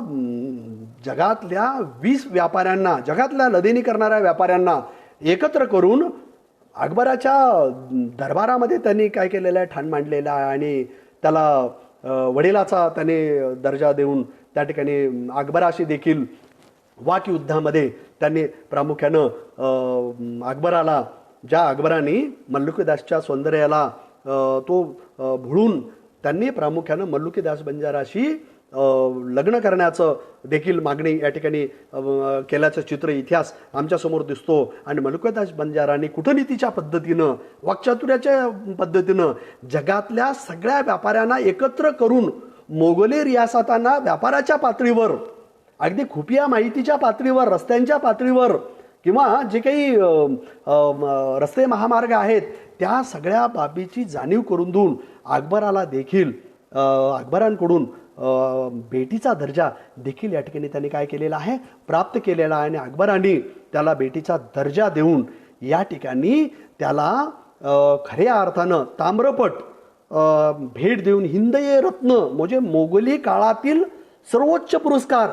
या घुमंतू जनजाती, विमुक्त जाती, भटक्या जमातीतल्या बंजारा समाजाच्या या लेकराला, 20 वर्षाच्या या तरुणीला, जी खऱ्या अर्थानं सर्वच बाबतीमध्ये ती तयार असणारी अशा पद्धतीची एक रूहानी ताकदची अगदी युद्ध कौशल्य आणि वेद कुराण आणि उपनिषेधांचं ज्ञान अवगत करणारी ही मल्लुकीदास बंजारांनी अकबराला देखील नामोहरम केल्याचा जर हा इतिहास असेल आणि त्या अकबराने त्या काळामध्ये म्हणजे 4 खुटांमध्ये त्यांचं राज्य चालायचं, म्हणजे 1400 कोसपर्यंत त्यांचं खऱ्या अर्थानं 4ही बाजूनी त्यांचं राज्य जर अकबरांचं चाललं असेल तर 4ही खुटांमध्ये त्यांनी प्रामुख्यानं त्यांच्या सगळ्या व्यापारांवर जे काही त्यांनी जिजिया कर लावलेला होता तो जिजिया करापासून मुक्त करून ताम्रपट मिळून हिंदे रत्न मल्लुकीदास बंजारांनी ही आजच्या भारतरत्न समकक्ष पुरस्कार जर या विमुक्त जाती भटक्या जमातीतल्या तरुणींनी बुद्धी चातुर्याने आणि आपल्या युद्ध कौशल्यतेतून जर मिळवलेला असेल, असा स्वर्णिम जर इतिहास असेल, तर माझ्या विमुक्त जाती भटक्या जमातीतला आम्ही चोर आणि गुन्हेगार आम्ही कोणत्या अर्थानं ठरविणार आहोत हा प्रश्न आज माझ्यासमोर खऱ्या अर्थानं पडतो. एवढंच नाही मित्र हो, तर मला तुम्हाला पुढे जाऊन सांगायला मला या ठिकाणी आवडेल की ज्या वेळेस या देशांमध्ये शिखी इतिहास म्हणजे खरं तर शिखी इतिहासांमध्ये अगदी नानक देवपासून अगदी गुरु गोविंदसिंगजीपर्यंत अगदी 10व्या गुरूंपर्यंत तन मन धन आणि बलिदानांनी देखील भटक्या जमातीतील गोरबंजारा समाजातील बल्लूराय भिंजरावतच्या या परिवारांनी एकाच परिवारातील 62 राजकुमारांनी म्हणजे त्यांच्या रियासतीचे ते राजकुमारच म्हणजे लाखोची लदेणी करणारे त्या काळातली म्हणजे दिवसाकाठी त्यांचा लदेणीचा व्यापार हा 60,000 सुवर्णाचा असायचा. म्हणजे एका दिवसाच्या कालावधीमध्ये जर 500 वर्षापूर्वी 60,000 जर उत्पन्न त्यांचं दिवसाकाठी जर असेल तर या ठिकाणी त्यांच्या स्वर्णिम काळाविषयी आम्हाला कल्पना येऊ शकतो. म्हणजे 15व्या शतकांमध्ये देखील आम्ही काळ जर पाहिला तो स्वर्णिम काळ या ठिकाणी आम्हाला दिसतो. म्हणजे समुद्रगुप्त चंद्रगुप्त मौर्य वगैरे आम्ही जर हा सगळा काळ आम्ही सुवर्ण काळ जो त्याला आपण म्हणत असतो तो सुवर्ण काळाचा इतिहास यालाच सोडून नाहीये. आणि म्हणून ही बाब आपण लक्षात घेतली पाहिजे की विमुक्त जाती भटक्या जमाती ह्या खऱ्या अर्थानं दानी धनी बलिदानी आणि लदेनी करणारा असा हा जो लढव्या जो समाज आहे, या समाजाने जगाच्या पाठीवर ज्या वेळेस दुष्काळ पडलेला आहे त्या दुष्काळाचा सामना आपली संपत्ती सर्वस्व दान करून त्या जगाला प्रामुख्यानं पोचण्याचं काम प्रामुख्यानं या विमुक्त जाती भटक्या जमातीतल्या लोकांनी काय केलेलं आहे. अगदी मी अलीकडच्या काळामध्ये शिक्की इतिहासामध्ये अगदी म्हणजे 1507 पासून गुरु नानक देवांचा जर आम्ही कालावधी आम्ही जर या ठिकाणी आम्ही जर लक्षात घेतला आणि अगदी शेवटचे गुरु गोविंद सिंग जर अगदी आम्ही 1707 पर्यंतचा जरी आम्ही इतिहास जर आम्ही काढला म्हणजे 1507 ते 1707-9 पर्यंतचा जर आम्ही इतिहास जर आम्ही सगळा काढला तर या 200-250 वर्षाच्या कालावधीमध्ये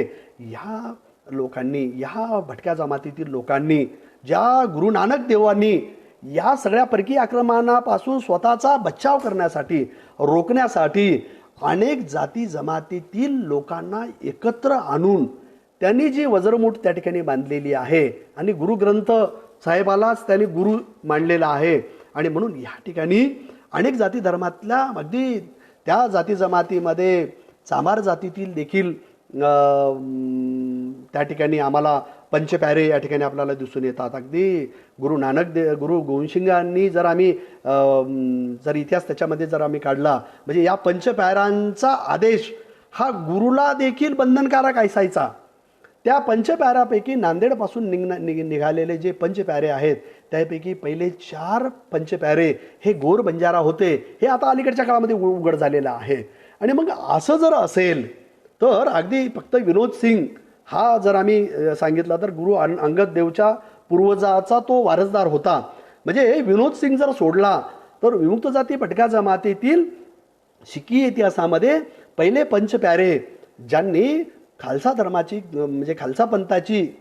जी स्थापना केलेली आहे, मुघलांच्या विरुद्ध लढण्यासाठी जी सैन्यशक्ती त्यांनी उभी केलेली आहे, त्या इतिहासामध्ये जर आम्ही जर डोकावून पाहिलं तर या भटक्या जमातीचं फार मोठं योगदान आहे या ठिकाणी असं आपल्याला काय दिसतं म्हणजे दिसतं. आणि म्हणून या ठिकाणी विमुक्त जाती भटक्या जमातीचा हा इतिहास आपण पाहत असताना मला जर थोडंसं शिकी इतिहासामध्ये थोडंसं डोकावून मी तुमच्या 5 मिनिट या ठिकाणी अधिकचं घेतो.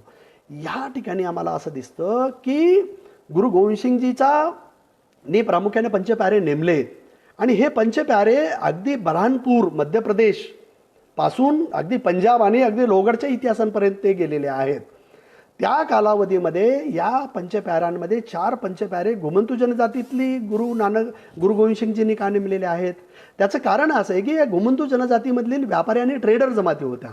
त्या तन्मन धनाने अत्यंत सुदृढ अशा पद्धतीच्या जमाती होत्या आणि त्याच्यावर मोगली आणि इतर वेगवेगळ्या आक्रमणकाऱ्यांनी आक्रमण करत होते. म्हणून गुरु नानक देवच्या नेतृत्वाखाली या सगळ्या घुमंतू जनजातीच्या लोकांनी येऊन एकत्र वज्रमुठ बांधलेली आहे आणि या मोगली प्रवृत्ती तुर्की प्रवृत्तीच्या विरुद्ध किंवा परकीय आक्रमणकाराच्या विरुद्ध, पोर्तुगाच्या विरुद्ध असतील, डचाच्या विरुद्ध असतील, फ्रेंचाच्या विरुद्ध असतील, ब्रिटिशाच्या विरुद्ध देखील त्यांनी काय केलेले आहेत, 2 हात करण्याचा या ठिकाणी काय केलेला आहे, प्रयत्न केलेला आहे. आणि म्हणून या ठिकाणी त्या पंचप्याऱ्यांनी पहिला जो दल खालसा त्यांना जो पहिला जो तांडा त्यांना बऱ्हाणपूरच्या पुढे जो मिळालेला आहे, तो बऱ्हाणपूरचा पहिला तांडा जो मिळालेला आहे, तो पहिला तांडा हा खऱ्या अर्थानं बल्लूराय बिंजरावत आणि लक्कीशाह बंजारा यांचे जे गोदू जो त्याचा जो आजोबा ज्याला आपण त्याचा वडील ज्याला आपण खऱ्या अर्थानं आपण म्हणत असतो, त्या वडिलांनी देखील त्या काळामध्ये त्या पहिल्या 500 लोकांचा जो त्यांना जथ्था त्या ठिकाणी लदिनीचा जो जथ्था व्यापार करण्यासाठी निघालेला जो जथ्था आहे तो मिळाला. आणि गुरु गोविंद सिंग यांनी या पंचप्याऱ्यांना वेगवेगळे हुकूमनामे दिलेले होते आणि त्यांनी सांगितलेलं होतं की आम्हाला दल खालसा या ठिकाणी निर्माण करायचा आहे आणि खऱ्या अर्थानं या परकीय आक्रमणकारांपासून आम्हाला 2 हात करायचा असेल तर आम्ही एकजुटीनं काय केलं पाहिजे, लढलं पाहिजे, एकत्र आलं पाहिजे. आणि आम्ही आता तन्मनधनाने बलिदानाने आम्ही प्रामुख्याने सिख इतिहास हा आम्हाला या ठिकाणी दिसतो आणि सर्वसमावेशक अशा पद्धतीचा इतिहास या ठिकाणी आपल्याला दिसतो की ज्या ठिकाणी व्यसनाला थारा नाही, त्या ठिकाणी पाप पुण्य स्वर्ग नरक अशा कपोल कल्पित कल्पनेला त्या ठिकाणी कुठल्याही प्रकारचा थारा नाही आणि केवळ शूरता, वीरता, बलिदान, त्याग यावर आधारित असलेला हा धर्मनिरपेक्ष विचारसरणीचा जो एक समुदाय आहे, त्या समुदायाला सर्वच जाती धर्माच्या लोकांनी काय केलेले, मदत केलेली आहे. त्यामध्ये घुमंतू जनजातीच्या लोकांनी खऱ्या अर्थानं पहिला जथ्था त्यांना जो मिळालेला आहे, त्या पहिल्या जथ्याने त्यांना 500 लोकांचा तांडा त्यांना जो मिळालेला आहे, त्या तांड्यांनी 500 सुवर्ण मुद्रा दिलेल्या आहेत. आम्ही त्याचं मूल्य काढलं म्हणजे मोगली रियासतमध्ये अकबराच्या काळामध्ये जो सुवर्णाचं जी काही मुद्रा जी होती, तर ते सुवर्ण मुद्राचं मूल्य हे एका मुद्रेचं मूल्य 101 तोळे एवढं होतं. म्हणजे एक सुवर्ण मुद्रा 101 तोळ्याच्या अशा 500 सुवर्ण मुद्रा जर या दल खालशाने पहिल्या तांड्याने जर त्यांना दिलं असेल तर आम्ही लक्षात घेतलं पाहिजे. आणि पुढच्या तांड्याने 1000 सुवर्ण मुद्रा म्हणजे 1500 सुवर्ण मुद्रा म्हणजे 101 तोळ्याच्या या ठिकाणी 1500 सुवर्ण मुद्रा दान करणारा हा धनिक समाज हा खऱ्या अर्थानं गुन्हेगार जमाती कायद्यामध्ये तो जन्मजातच गुन्हेगार कसा ठरविला जातो हा त्याच्यातला प्रश्न आहे. परंतु सगळ्या ब्रिटिश इतिहासकारांनी या सगळ्या गोष्टीचा अभ्यास केलेला आहे. मुळामधून आम्ही हा इतिहास पाहत असताना पुढे दल खालसा आणि लोहगडचा इतिहास जगातला सगळ्यात मोठा जर किल्ला जर कोणी बांधला असेल तर तो लोहगडचा किल्ला या ठिकाणी बांधलेला आहे. आणि लोहगडचा किल्ला बांधण्यामध्ये लक्कीशाह बंजारा आणि या घुमंतू जनजातीचा सगळ्यात मोठा वाटा आहे. म्हणजे जगातला सगळ्यात मोठा किल्ला म्हणजे एका दिवसाकाठी लक्कीशाह बंजारांनी वेगवेगळे किल्ले, तालाब आणि झील बांधण्यासाठी त्यांनी लक्कीशाह बंजारांनी रोजची 500 एवढ्या सुवर्ण मुद्रा हा रोजगारासाठी त्या ठिकाणी खर्च केला. म्हणजे जामा मस्जिदची निर्मिती झाली तर एका मजुराला 2 पैसे एवढी मजुरी दिली जायची. म्हणजे एका दिवसाकाठी 5000 जर सुवर्ण मुद्रा जर त्या वेगवेगळ्या धार्मिक कार्यासाठी जर लक्कीशाह बंजारा हा घुमंतू जनजातीतला व्यक्ती जर दान करत असेल तर ह्या ठिकाणी ह्या जमाती दरोडेखोर आणि गुन्हेगार कशावरून ठरविल्या जातात हा सगळ्यात मोठा प्रश्न या ठिकाणी आपल्याला दिसून येतो. आणि म्हणून या ठिकाणी गुरु अर्जुन देवच्या प्रामुख्यानं बलिदानाचा बदला हा प्रामुख्यानं बल्लूराय बिंजरावतने मुर्तुजा खानला अमृतसरमध्ये प्रामुख्यानं त्याचा वध करून वयाच्या 94व्या वर्षी मुर्तुजा खानला अकबराच्या सेनापतीला त्यांनी काय केलेलं आहे, या ठिकाणी औरंगजेबाच्या सेनापतीला त्यांनी काय केलेलं आहे, ठार केल्याचं देखील इतिहास जर असेल तर असा सुरतेचा इतिहास, बलिदानाचा इतिहास वयाच्या 94व्या वर्षी युद्ध करून आपली सगळी संपत्ती त्याच्यावर दान करणारा हा असा घुमंतू समाज हा खऱ्या अर्थानं कसा गुन्हेगार ठरू शकतो, हा सगळ्यात महत्त्वाचा प्रश्न पडतो. मी थोडंसं अलीकडच्या काळामध्ये स्वतःला मी आणण्याचा या ठिकाणी प्रयत्न करतो.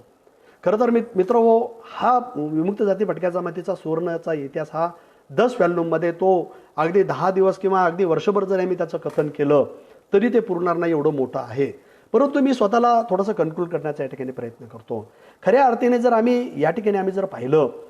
तर या ब्रिटिशांनी या अशा लढवया जमातीला जोपर्यंत आम्ही बंदिस्त करणार नाही तोपर्यंत त्यांना आर्थिक साम्राज्य त्या ठिकाणी पसरता येणार नाही, हे आता सिद्ध झालेलं होतं. आणि म्हणून त्यांनी वेगवेगळे कर कायदे या ठिकाणी लावले आणि या लोकांना बंदिस्त केलं. अगदी त्या ठिकाणी असंतोष पसरल्यानंतर राणी व्हिक्टोरियांनी ते सगळं बाब आपल्या हातामध्ये घेतले आणि त्यांनी कंपनीचं राज या ठिकाणी बरखास्त करून त्यांनी आपल्या ब्रिटिश पार्लिमेंटचं राज्य त्यांनी या ठिकाणी काय केलेलं आहे, प्रस्थापित केलेलं आहे. आणि 1858ला तो जाहीरनामा त्या ठिकाणी प्रकाशित करून या लोकांना प्रामुख्यानं समाधानी करण्याचा या ठिकाणी प्रयत्न केला आणि त्याच्यामध्ये त्यांनी अभिवचन दिलेलं आहे की या लोकांना समानतेनं वागणूक या ठिकाणी दिली जाईल आणि समानतेनं वागणूक आम्हाला देत असताना आम्हाला काय करावं लागणार आहे की या लोकांना आम्हाला सोबत घेऊन जावं लागणार आहे, अशा पद्धतीचा एक सोपस्कार 1858च्या जाहीरनाम्यामध्ये केला. परंतु दुसरीकडं मात्र ज्या ठिकाणी गुन्हेगार जमात कायदा या ठिकाणी लावला आणि जन्मजात त्यांना गुन्हेगार करून 52 सेटलमेंटमध्ये काय केलेलं त्यांना बंदिस्त केलेलं आहे. एक इतिहासामधलं एक अत्यंत महत्त्वाची घटना या ठिकाणी उद्धृत करणं मला फार महत्त्वाचं वाटतं की 1757मध्ये तर यांनी तन्मन आणि बलिदानाने योगदान दिलेलं आहे. 1857चं स्वातंत्र्य युद्ध भारतीयांनी 360 कोटी रुपये एकत्र करून हे जिंकलेलं आहे. म्हणजे अलीकडच्या काळामध्ये त्याचा हिशोब आलेला आहे. 360 कोटी रुपये जर आम्ही स्वातंत्र्य युद्धासाठी 1857च्या स्वातंत्र्य युद्धासाठी जर आम्ही खर्च केला असेल तर त्यामध्ये सर्वाधिक वाटा शस्त्रास्त्र निर्मिती आणि सगळा जर आम्ही सगळा तो जर काढला तर त्यामध्ये 90% जास्त शस्त्र अस्त्र आणि सगळ्या बाबतीमध्ये लावण्याचं काम विमुक्त जाती भटक्या जमातीच्या लोकांनी या ठिकाणी केलेलं आहे. त्यांनी तलवारी तयार केल्या, भाले तयार केल्या, बर्च्या तयार केल्या. म्हणजे या देशांमध्ये करोडो लोकांनी, म्हणजे खऱ्या अर्थानं पहिल्या तुकडीमध्ये तर 5 लाखापेक्षा जास्त, म्हणजे 3.5 लाखापेक्षा जास्त ब्रिटिशांची कत्तल करून 1857चा स्वातंत्र्ययुद्ध आम्ही जिंकलेलं होतं. स्वातंत्र्ययुद्ध जिंकल्यानंतर ब्रिटिश पार्लमेंटमध्ये ते गेलेले आहेत, इंग्रजांनी भारत सोडलेला आहे. असं असताना ब्रिटिश पार्लमेंटमध्ये चर्चा केली की आम्ही आता तो युद्ध हरलेला आहे, परंतु आम्हाला जर आम्ही आमचं साम्राज्य त्या ठिकाणी आम्हाला परत काही करण्याचे चान्सेस आहेत का, तर यांनी त्या सगळ्या गोष्टीचा अभ्यास करून असं निर्णयापर्यंत आलेले आहेत की देशामध्ये चालणारे जे काही 500, 550 जी संस्थानं आहेत, वेगवेगळे जे काही छोटे मोठी ज्या रियासत आहेत, त्याच्यामध्ये ब्रिटिश धार्जिणे रियासत्या कोणकोणत्या आहेत, त्या सगळ्या ब्रिटिश रियासतांच्या धार्जिण्या लोकांशी संधानमत साधून त्यांची शस्त्रास्त्र त्यांनी घेऊन, त्यांची सैनिक शक्ती घेऊन 1857चं जिंकलेलं स्वातंत्र्य युद्ध आम्ही नंतर मात्र काय केलेलं आहे, हरलेलं आहे. म्हणजे या ठिकाणी तुम्हाला माहीत असेल की आमच्या देशाच्या जनतेने ते युद्ध जिंकलं, म्हणजे आम्ही युद्धामध्ये जिंकलो परंतु आम्ही तहामध्ये हारलो, असा जो इतिहास सांगितलेला जातो. तर तहामध्ये हारत असताना या सगळ्या रियासतकारांनी किंवा या ज्या वेगवेगळे जे काही संस्थान आहेत त्या संस्थानिकांनी इंग्रजाशी फितुरी करून प्रामुख्याने ब्रिटिशाला पारतंत्र्यामध्ये टाकलेलं आहे. आणि मग ब्रिटिशाला पारतंत्र्यामध्ये टाकल्यानंतर खऱ्या अर्थाने या लोकांना रोखण्यासाठी 1960ला इन्कम टॅक्स असेल, जकात कायदा असेल, जंगल कायदे असेल, 3700 प्रकारचे लहान मोठे कायदे ब्रिटिशांनी केलेले आहेत. आणि सर्वाधिक कायदे 3000पेक्षा जास्त कायदे हे विमुक्त जाती भटक्या जमातीवर लादण्याची यांना काय गरज भासली. त्याचं कारण असं आहे की जोपर्यंत यांना आम्ही रोखणार नाही, यांना आम्ही बंदिस्त करणार नाही, तोपर्यंत आमचा आर्थिक साम्राज्यवाद आम्ही भारतामध्ये प्रस्थापित करणार नाही. आणि भारतातील जी काही संपत्ती आहे, जी वनसंपत्ती आहे किंवा धनसंपत्ती आहे किंवा हा सगळा वीरतेचा इतिहास आहे तो आम्हाला काय करता येणार नाही, रोखता येणार नाही. म्हणून यांनी प्रामुख्यानं पहिल्यांदा 1865 पासून 1862 पर्यंत यांची जातनिहाय पाहणी करण्याचा त्याने अभ्यास केलेला आहे. म्हणजे जातनिहाय जनगणना 1872 मध्ये त्यांनी सुरू केलेली असेल तरी काही फार चांगल्या हेतूपटी यांनी जातनीय जनगणना केली असं जर आपण म्हणत असू, एकंदरीत ब्रिटिशांनी भारतीयांच्या भल्यासाठी या ठिकाणी ते आलेले आहेत हे जर आम्ही मानलं तर मला वाटतं याच्यापेक्षा दुसरा विपर्यास दुसरा कोणता असू शकत नाही. म्हणजे ब्रिटिशांनी काही सुधारणावादी गोष्टी ज्या केल्या असतील तर त्यांच्या सोयीसाठी त्यांनी ते केलेल्या आहेत. म्हणजे भारतामध्ये जे काही सुधारणावादी गोष्टी झालेल्या असतील तर त्यांनी त्यांच्या सोयीसाठी या ठिकाणी प्रस्थापित केलेल्या आहेत असं आपल्याला काय करता येतं या ठिकाणी म्हणता येतं. आणि म्हणून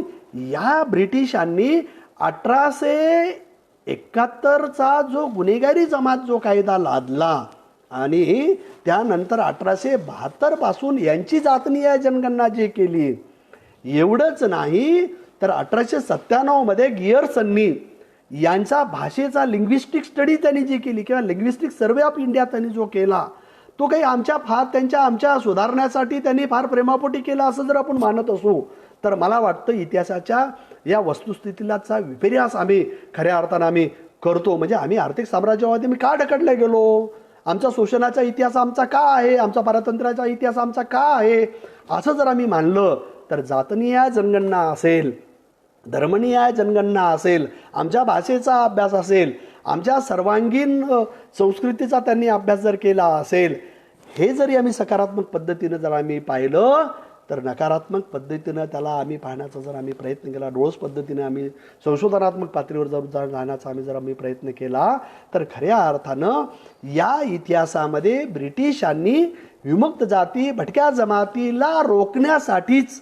हा 1871चा गुन्हेगारी जमात कायदा आणला आणि जातनीय त्यांची जनगणना देखील त्यांनी केली. तर या जातीची उद्धरण किंवा त्यांच्यामधला अंतर्द्वंद्व हे जोपर्यंत ते समजून घेणार नाही तोपर्यंत खऱ्या अर्थानं त्यांना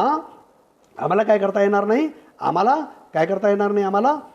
पाहता येणार नाही. आणि म्हणून या ठिकाणी गियर्सननी जे लिंग्विस्टिक सर्वे ऑफ इंडियाच्या 22 व्हॉल्यूममध्ये त्यांनी जे अभ्यास केलेला आहे त्या 22 व्हॉल्यूममध्ये या ठिकाणी आम्हाला असं दिसतं की अगदी 9व्या 8व्या आणि 9व्या व्हॉल्यूममध्ये 3ऱ्या भागामध्ये त्यांनी गोर बंजारा बोलीभाषेचा देखील अभ्यास केलेला आहे. पण त्यांनी फक्त डायलेक्ट काढलेला आहे, त्याचं व्याकरण काढलेलं नाही आहे. आणि ते आजतागायत देखील आम्ही व्याकरण काढलेलं नाही, म्हणजे भाषिक व्याकरण या ठिकाणी काढलेलं नाही. काही इतिहासकार किंवा अभ्यासक असा दावा करतात, परंतु मला आजही या सर्व विमुक्त जाती भटक्या जमातीच्या ज्या काही भाषा आहेत किंवा त्याचा जो भाषेचा जो अभ्यास आहे ब्रिटिशांनी केलेला भाषेच्या पुढे जाऊन त्यांनी व्याकरणात्मक पातळीवर लिंग्विस्टिकच्या पातळीवर जाऊन त्यांनी व्याकरणाच्या पातळीवर किंवा त्याच्या ओरिजिनच्या बाबतीमध्ये जाऊन कुठल्याही प्रकारचं काम हे ठिकाणी झालेलं नाही. हे या ठिकाणी आपल्याला काय करावं लागेल, प्रामाणिकपणे या ठिकाणी आम्हाला काय करावं लागेल, मान्य करावं लागेल आणि पुढे जाऊन त्याचा आम्हाला काय करावं लागेल, अभ्यास करावा लागेल. म्हणजे विमुक्त जाती भटक्या जमातीचा आज जो विमुक्त दिन आम्ही या ठिकाणी साजरा केला जातो, म्हणजे विमुक्त जाती भटक्या जमातीला प्रामुख्याने गुन्हेगारी जमाती, दरोडेखोरी जमाती, ठग करणाऱ्या जमाती अशा पद्धतीची जी आम्हाला जो गुन्हेगारी जमात कायद्याचा जो शिक्का या ठिकाणी मारला जातो तो त्या गुन्हेगारी जमाती ह्या खऱ्या अर्थानं ह्या धनीदानी होत्या, बलिदानी होत्या, हे या ठिकाणी मला काय करायचं आहे, या ठिकाणी स्पष्ट करायचं आहे. आणि म्हणून ही बाब आम्हाला लक्षात घेणं गरजेचं ठरतं की ज्या वेळेस यांनी जी जनगणना केलेली आहे तर या जनगणनेमध्ये आम्हाला असं दिसतं की अगदी 1872 पासून 1931 पर्यंत जातनीय जनगणना केलेली आहे.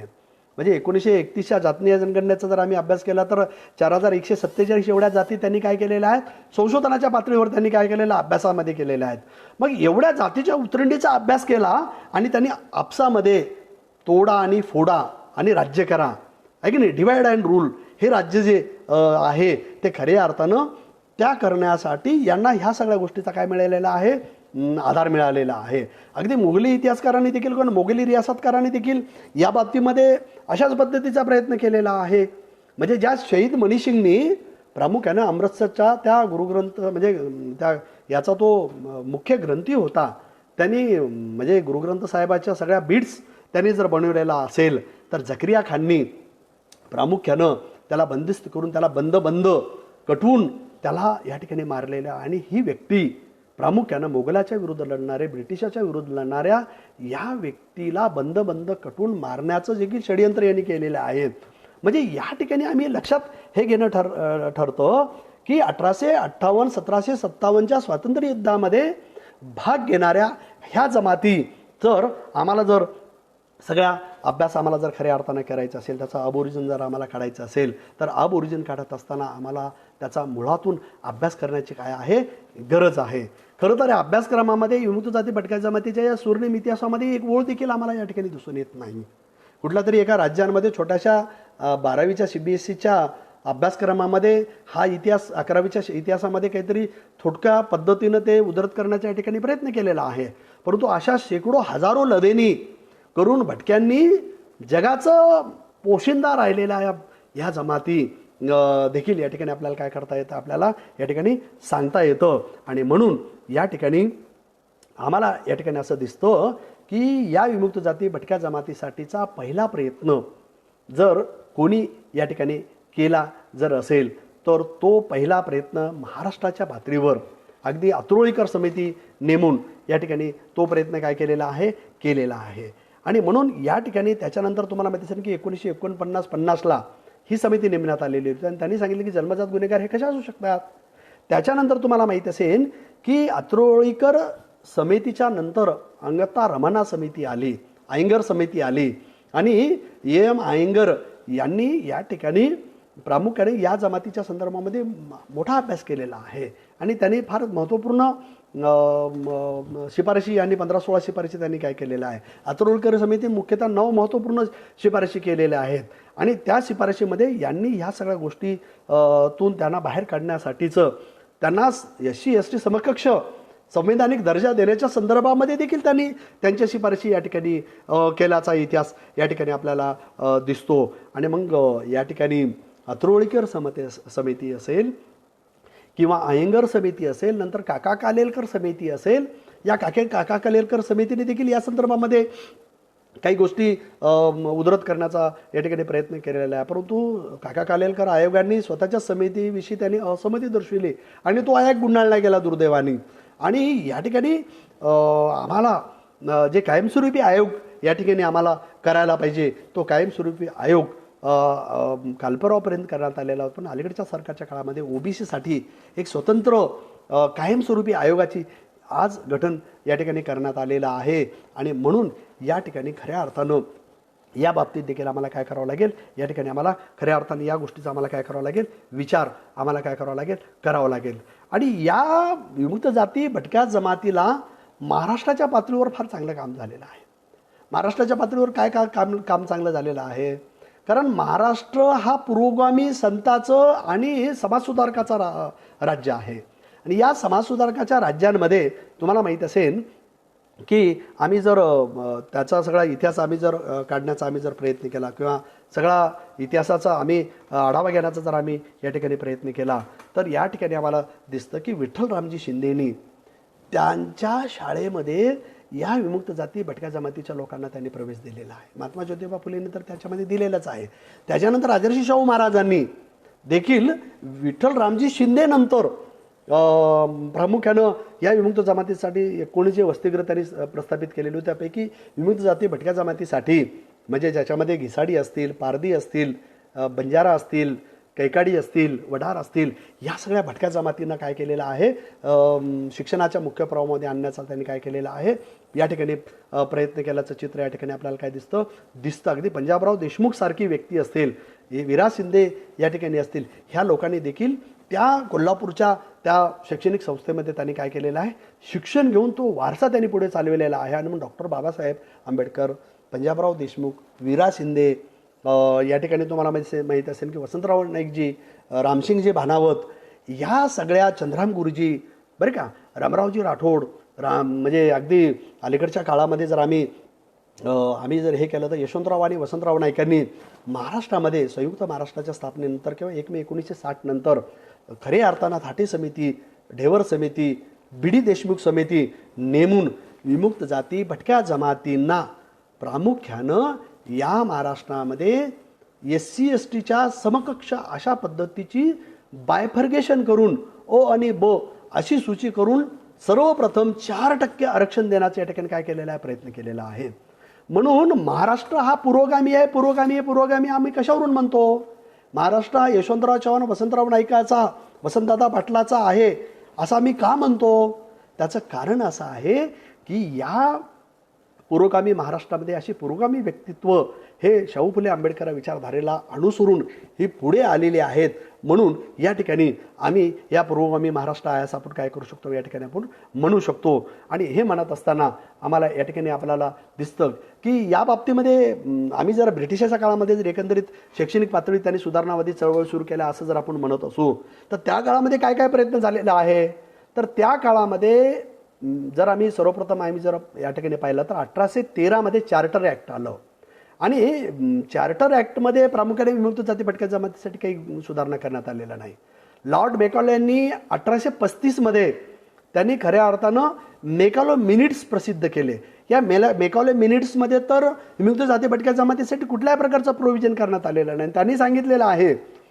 या देशातली जी काही आर्थिक, सामाजिक आणि शैक्षणिक आणि न्यायिकदृष्ट्या आत्मनिर्भर असलेलं राष्ट्र जर आम्हाला त्याचा कंबरड जर आम्हाला मोडायचं असेल, आमचं आर्थिक साम्राज्य जर पसरवायचं असेल तर 36 वर्षी या माणसांनी या देशभरात त्यांनी काय केलेलं आहे, या सगळ्या गोष्टीचा अभ्यास केलेला आहे आणि विमुक्त जाती भटक्या जमातीला त्याच्यातून बाहेर ठेवलेलं आहे. आणि काही मुठभर लोकांना शिक्षणाच्या प्रवाहामध्ये येऊन ब्रिटिश धार्जिणे लोक उभं करण्याचा त्यांनी या ठिकाणी प्रयत्न केलेला आहे आणि त्याची मदत घेऊन त्यांनी आपला साम्राज्यवाद काय केलेला आहे, त्याचा विस्तार आणि विकास या ठिकाणी मेकॉलेने केलेला आहे. आणि म्हणून आमची जी शिक्षणाची पद्धती जी चरमोत्कर्षाला जाऊन पोहोचलेली जी पद्धती होती, म्हणजे जातीचे उतरंड किंवा धर्माची उतरंड हा जर प्रकार त्याच्यामध्ये आम्ही कास्ट अँड ट्राईब्स याच्यातून आम्ही जर अभ्यास केला किंवा एलिव्हेशन ऑफ द कास्ट किंवा बाबासाहेब आंबेडकरचा धागा सोडून म्हणजे चातुर्वर्णी व्यवस्था ही एक जी व्यवस्था आहे त्याच्यातली दोष आम्ही जर ही केले, लक्षात घेतली तर आर्थिक, सामाजिक, शैक्षणिक आणि न्यायिकदृष्ट्या हा विमुक्त जाती भटक्या जमाती ह्या आत्मनिर्भर होत्या असं आपल्याला या ठिकाणी काय करता येतं, म्हणता येतं. आणि म्हणून जाती व्यवस्थेची उतरण तुटली पाहिजे, परंतु ती उतरण तुटत असताना देशच तुटला पाहिजे असं नाही. कारण बाबासाहेबांनी राष्ट्रही प्रथम म्हटलेलं आहे आणि मग हा राष्ट्रपद देशभक्त असणाऱ्या ह्या जमातींना बंदिस्त करण्याचं काम या ठिकाणी केलं. आणि खऱ्या अर्थानं वूडचा जो खलिता ज्याला आपण म्हणतो, चार्ल्स वूडचा जो खलिता आहे तो 1854 सर्वप्रथम ब्रिटिशांनी विमुक्त जाती भटक्या जमातीसाठी काही शिक्षणाच्या सोयी सवलती आल्या पाहिजे असं त्यांनी म्हटलेलं आहे. आणि मग मुंबईमध्ये वीरा शिंदेने 1906 जे पहिल्यांदा जे काम केलेलं आहे, त्यांनी ज्या त्यांच्या संस्थेमध्ये त्या शिक्षणाच्या प्रवाहामध्ये त्यांनी आणण्यासाठी काय केलेलं आहे, विचार या ठिकाणी केल्याचं चित्र या ठिकाणी काय दिसतं. आणि तो जर विषय या ठिकाणी आम्ही अधोरेखित जर केला तर आपल्याला ह्या गोष्टी काय करता येतात, पाहता येतात. त्याच्यानंतर तुम्हाला माहिती असेल की काका कालेलकर आयोगाने अभ्यास केल्यानंतर 53 जो काही त्यांनी अहवाल या ठिकाणी साजरा केलेला आहे, तर 2399 टाकी त्यांनी काय केलेल्या आहेत या ठिकाणी शोधून काढलेला आहे. त्याच्या 837 ह्या अतिमागास जाती त्यांनी म्हटलेल्या आणि या 837 पैकी सर्वाधिक अतिमागास जाती ह्या विमुक्त जाती भटक्या जमातीच्या जाती होत्या. त्याच्यामध्ये ओबीसीच्या जाती देखील होत्या. परंतु या ठिकाणी आम्हाला हे लक्षात घेतलं पाहिजे की विमुक्त जाती भटक्या जमातीचे स्वतंत्र प्रश्न आहेत, ओबीसीचे स्वतंत्र प्रश्न आहेत, अनुसूचित जातीचे स्वतंत्र प्रश्न आहेत, अनुसूचित जमातीचे स्वतंत्र प्रश्न आहेत आणि खुल्या प्रवर्गातील लोकांचे स्वतंत्र प्रश्न आहेत. म्हणजे ज्यांच्याकडे उत्पादनाची साधनेच नाहीत अशा समाजाला आम्ही खऱ्या अर्थानं त्यांना राष्ट्राच्या मुख्य प्रवाहामध्ये आणल्याशिवाय महासत्तेचं स्वप्न आम्ही कसं पाहू शकतो?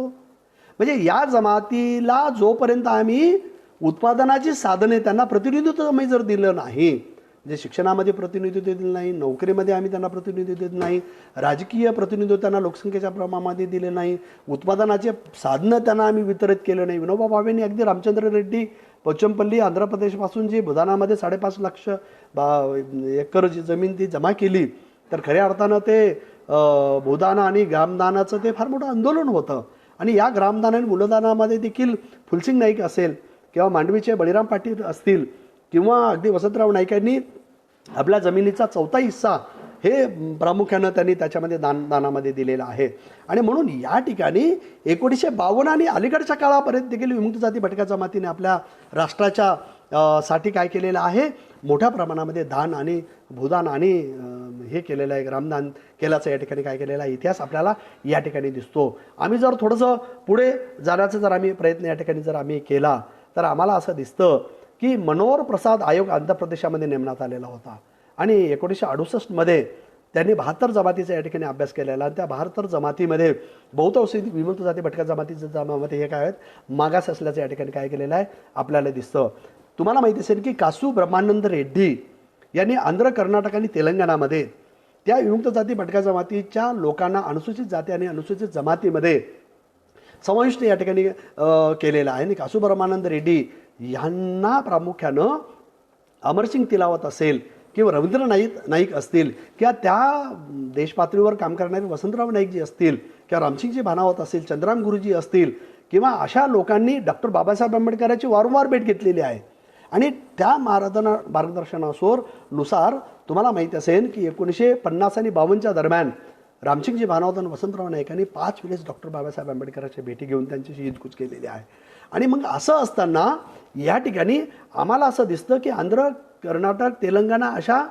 6 राज्यांमध्ये विमुक्त जाती भटक्या जमातीच्या वेगवेगळ्या लोकांना प्रामुख्यानं या ठिकाणी काय केलेलं आहे म्हणजे 6 राज्यांमध्ये अनुसूचित जाती, 6 राज्यांमध्ये अनुसूचित जमातीच्या सवलती या ठिकाणी काय करण्यात आलेलं आहे देण्याचा प्रयत्न केला आहे. परंतु महाराष्ट्रामध्ये विमुक्त जाती भटक्या जमाती अंतर्गत त्यांना काय केलेलं आहे ओबीसीपेक्षा स्वतंत्र एक अनुसूची बनवून त्यांना बिडी, थाडे, ढेवर समिती, हिदाते समिती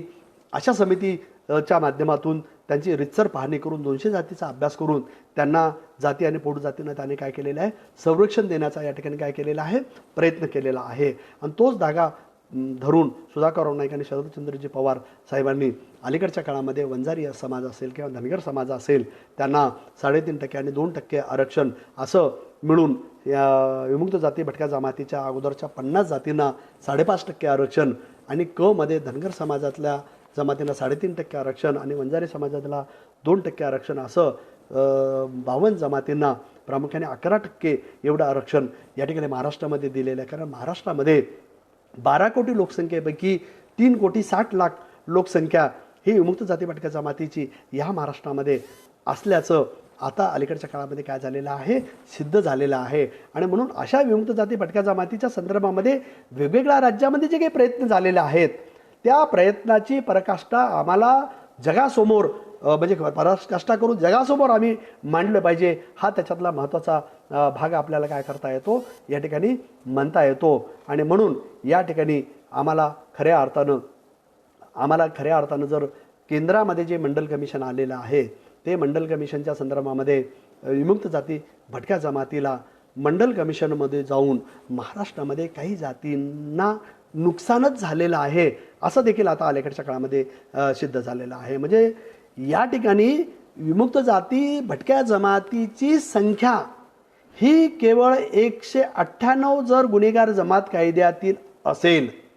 तर नंतरच्या काळामध्ये ज्या वेगवेगळ्या आयोग आणि समित्यांनी जे काही जातीची पाहणी करून जी आकडा जो फुगविलेला आहे तो जरूर कायदेशीर चौकटीमध्ये तो फुगवावा, तो वाढवावा, त्याची पाहणी करावी. परंतु सब घोडे 12% करून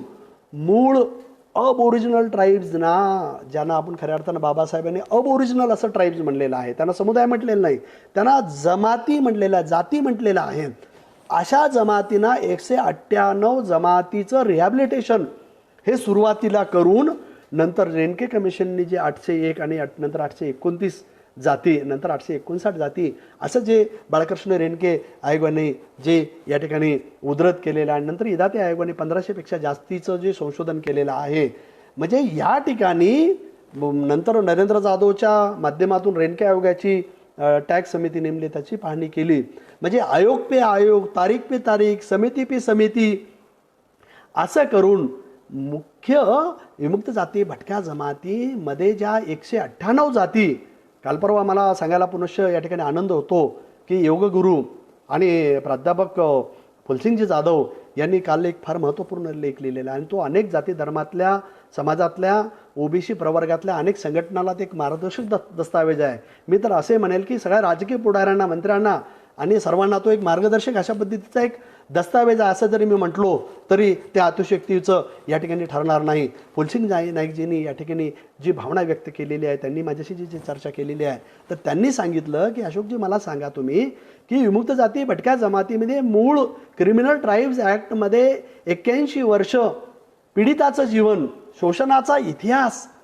ज्यांनी शोषण सहन केलं 81 वर्ष जगाच्या पाठीवर, सरकारी पातळीवर अशा पद्धतीचं शोषण जगाच्या पाठीवर कुठल्याच समाजाचं झालेलं नाही. अशा समाजाची यादीची संख्या किती आहे? त्यावेळेस त्यांना मी सांगितलं की 198. त्यांनी म्हटलं हो बरोबर आहे. मग या 198 जमातीचं अगोदर रिहॅबिलिटेशन करावं, पुनर्वसन करावं, त्यांचं पुनरुज्जीवन करावं, त्यांचे आर्थिक, सामाजिक, राजकीय, सांस्कृतिक आणि त्यांना नोकरीच्या पातळीवर त्यांना लोकसंख्येच्या प्रमाणात अगोदर प्रतिनिधित्व द्यावं. असं जर असेल, त्यांना सोडून आयोग पे आयोग, तारीख पे तारीख असं करून डॉक्टर बाबासाहेब आंबेडकरांनी संविधानाच्या उद्देशपत्रिकेमध्ये आर्थिक, सामाजिक, राजकीय जे जीवन जगण्याचं अभिवचन जे संविधानाने दिलेलं आहे, त्या संविधानाच्या उद्देशिकेला, त्या पिरामलला आम्ही छेद देण्याचं तर काम अलीकडच्या काळामध्ये राजकीय मंडळी आमची करत नाहीत की काय, असं म्हणण्याची पाळी. म्हणजे पारतंत्र्यामध्ये असताना देखील आम्ही पारतंत्र्यात आणि स्वतंत्र भारतामध्ये 70 वर्ष गेल्यानंतर आम्ही पारतंत्र्यामध्ये, असं जर चित्र असेल तर फुलसिंगजी नाईकनी जी भूती व्यक्त केलेली आहे, त्याने लेख स्वरूपामध्ये जी मांडलेली आहे, खऱ्या अर्थाने या विमुक्त जाती, भटक्या जमाती देशभक्त जमाती आहेत, विश्वभक्त जमाती आहेत. अशा देशभक्त, विश्वभक्त जमातींना जर या ठिकाणी पीडिताचंच जीवन जगावं लागत असेल, कुंठिताचंच जीवन या ठिकाणी जर जगावं लागत असेल, तर अशा जमातींनी स्वतंत्र राष्ट्राची मागणी का करू नये, असा प्रश्न सर्व जाती जमातीच्या संघटनांना आणि राजकीय पुढाऱ्यांना त्यांनी तो उपस्थित केलेला आहे. खऱ्या अर्थानं विमुक्त जाती, भटक्या जमातीला आणि संविधानाशी आम्ही बाबासाहेब आंबेडकरांच्या विचाराची राष्ट्रप्रथम आहे आणि वसंतराव नाईकाजीच्या विचाराला राष्ट्रप्रथम आहे. या विचाराला आम्ही बांधिलकी मानून आम्ही किती दिवस निमूटपणे आमचं शोषण, आमचं पारतंत्र्य आम्ही सहन करून घ्यायचं. म्हणजे एकीकडे क्रिमिनल ट्राईब्स ॲक्ट 1952ला आम्ही कागदोपत्री रद्द केलेला आहे, 1960ला त्याच्या अंमलबजावणीचं आम्ही नाटक केलेलं आहे. 70-72 वर्ष ओलांडल्यानंतर देखील त्यांना आम्ही या ठिकाणी स्वातंत्र्याच्या मुख्य प्रवाहामध्ये आणण्यासाठी कुठल्याही प्रकारची अंदाजपत्रक या ठिकाणी आम्ही तरतूद करत नाही. केली तर ती तरतूद आम्ही खर्च करत नाही. म्हणजे लोकसंख्येच्या प्रमाणामध्ये तर सोडाच, म्हणजे तुटपुंजी संपत्ती. अगदी मी अर्थशास्त्राचा प्राध्यापक म्हणून तुम्हाला सांगायला आवडेल, म्हणजे महाराष्ट्रामध्ये 2,60,00,000 जर एवढी लोकसंख्या विमुक्त जाती, भटक्या जमातीची जर असेल, दरडोई तो दिवसाकाठी जेवढं उत्पन्न कर तो किंवा वेगवेगळे विक्री कर किंवा ऑक्ट्राय किंवा आता अलीकडच्या काळामध्ये GST भरतो, ते GSTतला 5%, 10% जरी वाटा विमुक्त जाती, भटक्या जमातीच्या साठी अंदाजपत्रकासाठी जर तरतूद त्यांनी केली आणि ती जर खर्च केली, तर खऱ्या अर्थाने विमुक्त जाती, भटक्या जमातीचं कल्याण व्हायला काहीच वेळ लागणार नाही, असं मला प्रामाणिकपणे नमूद करावं असं वाटतं. आणि प्राध्यापक फुलसिंगजी नाईकने जी भीती व्यक्त केलेली आहे, ती भीती मला खऱ्या अर्थानं भीती या ठिकाणी मला वाटू लागलेली आहे की विमुक्त जाती, भटक्या जमाती ह्या देशभक्त आणि एवढ्या प्रामाणिक जमाती आहेत की त्यांनी आजता गायत अशा पद्धतीची कुठल्याही प्रकारची देशविघातक स्वरूपाची मागणी कधीच केलेली नाही. परंतु दबक्या आवाजामध्ये आणि उघडपणे आता सामाजिक संघटना आणि राजकीय पुढारी, संशोधक आता पुढे येऊन म्हणू लागलेले आहेत की अशा लोकांना जर अनुसूचित जाती आणि अनुसूचित जमातीच्या समकक्ष, रोहिणी कमिशन अलीकडच्या काळात, मंडल कमिशनमध्ये तुम्हाला मध्ये AR नाईकने डिसिजन नोट दिलेली होते. 3,744 जातीला पहिली जात मागास आणि शेवटची 3,447-46 ज्या जाती आहेत त्याला एकाच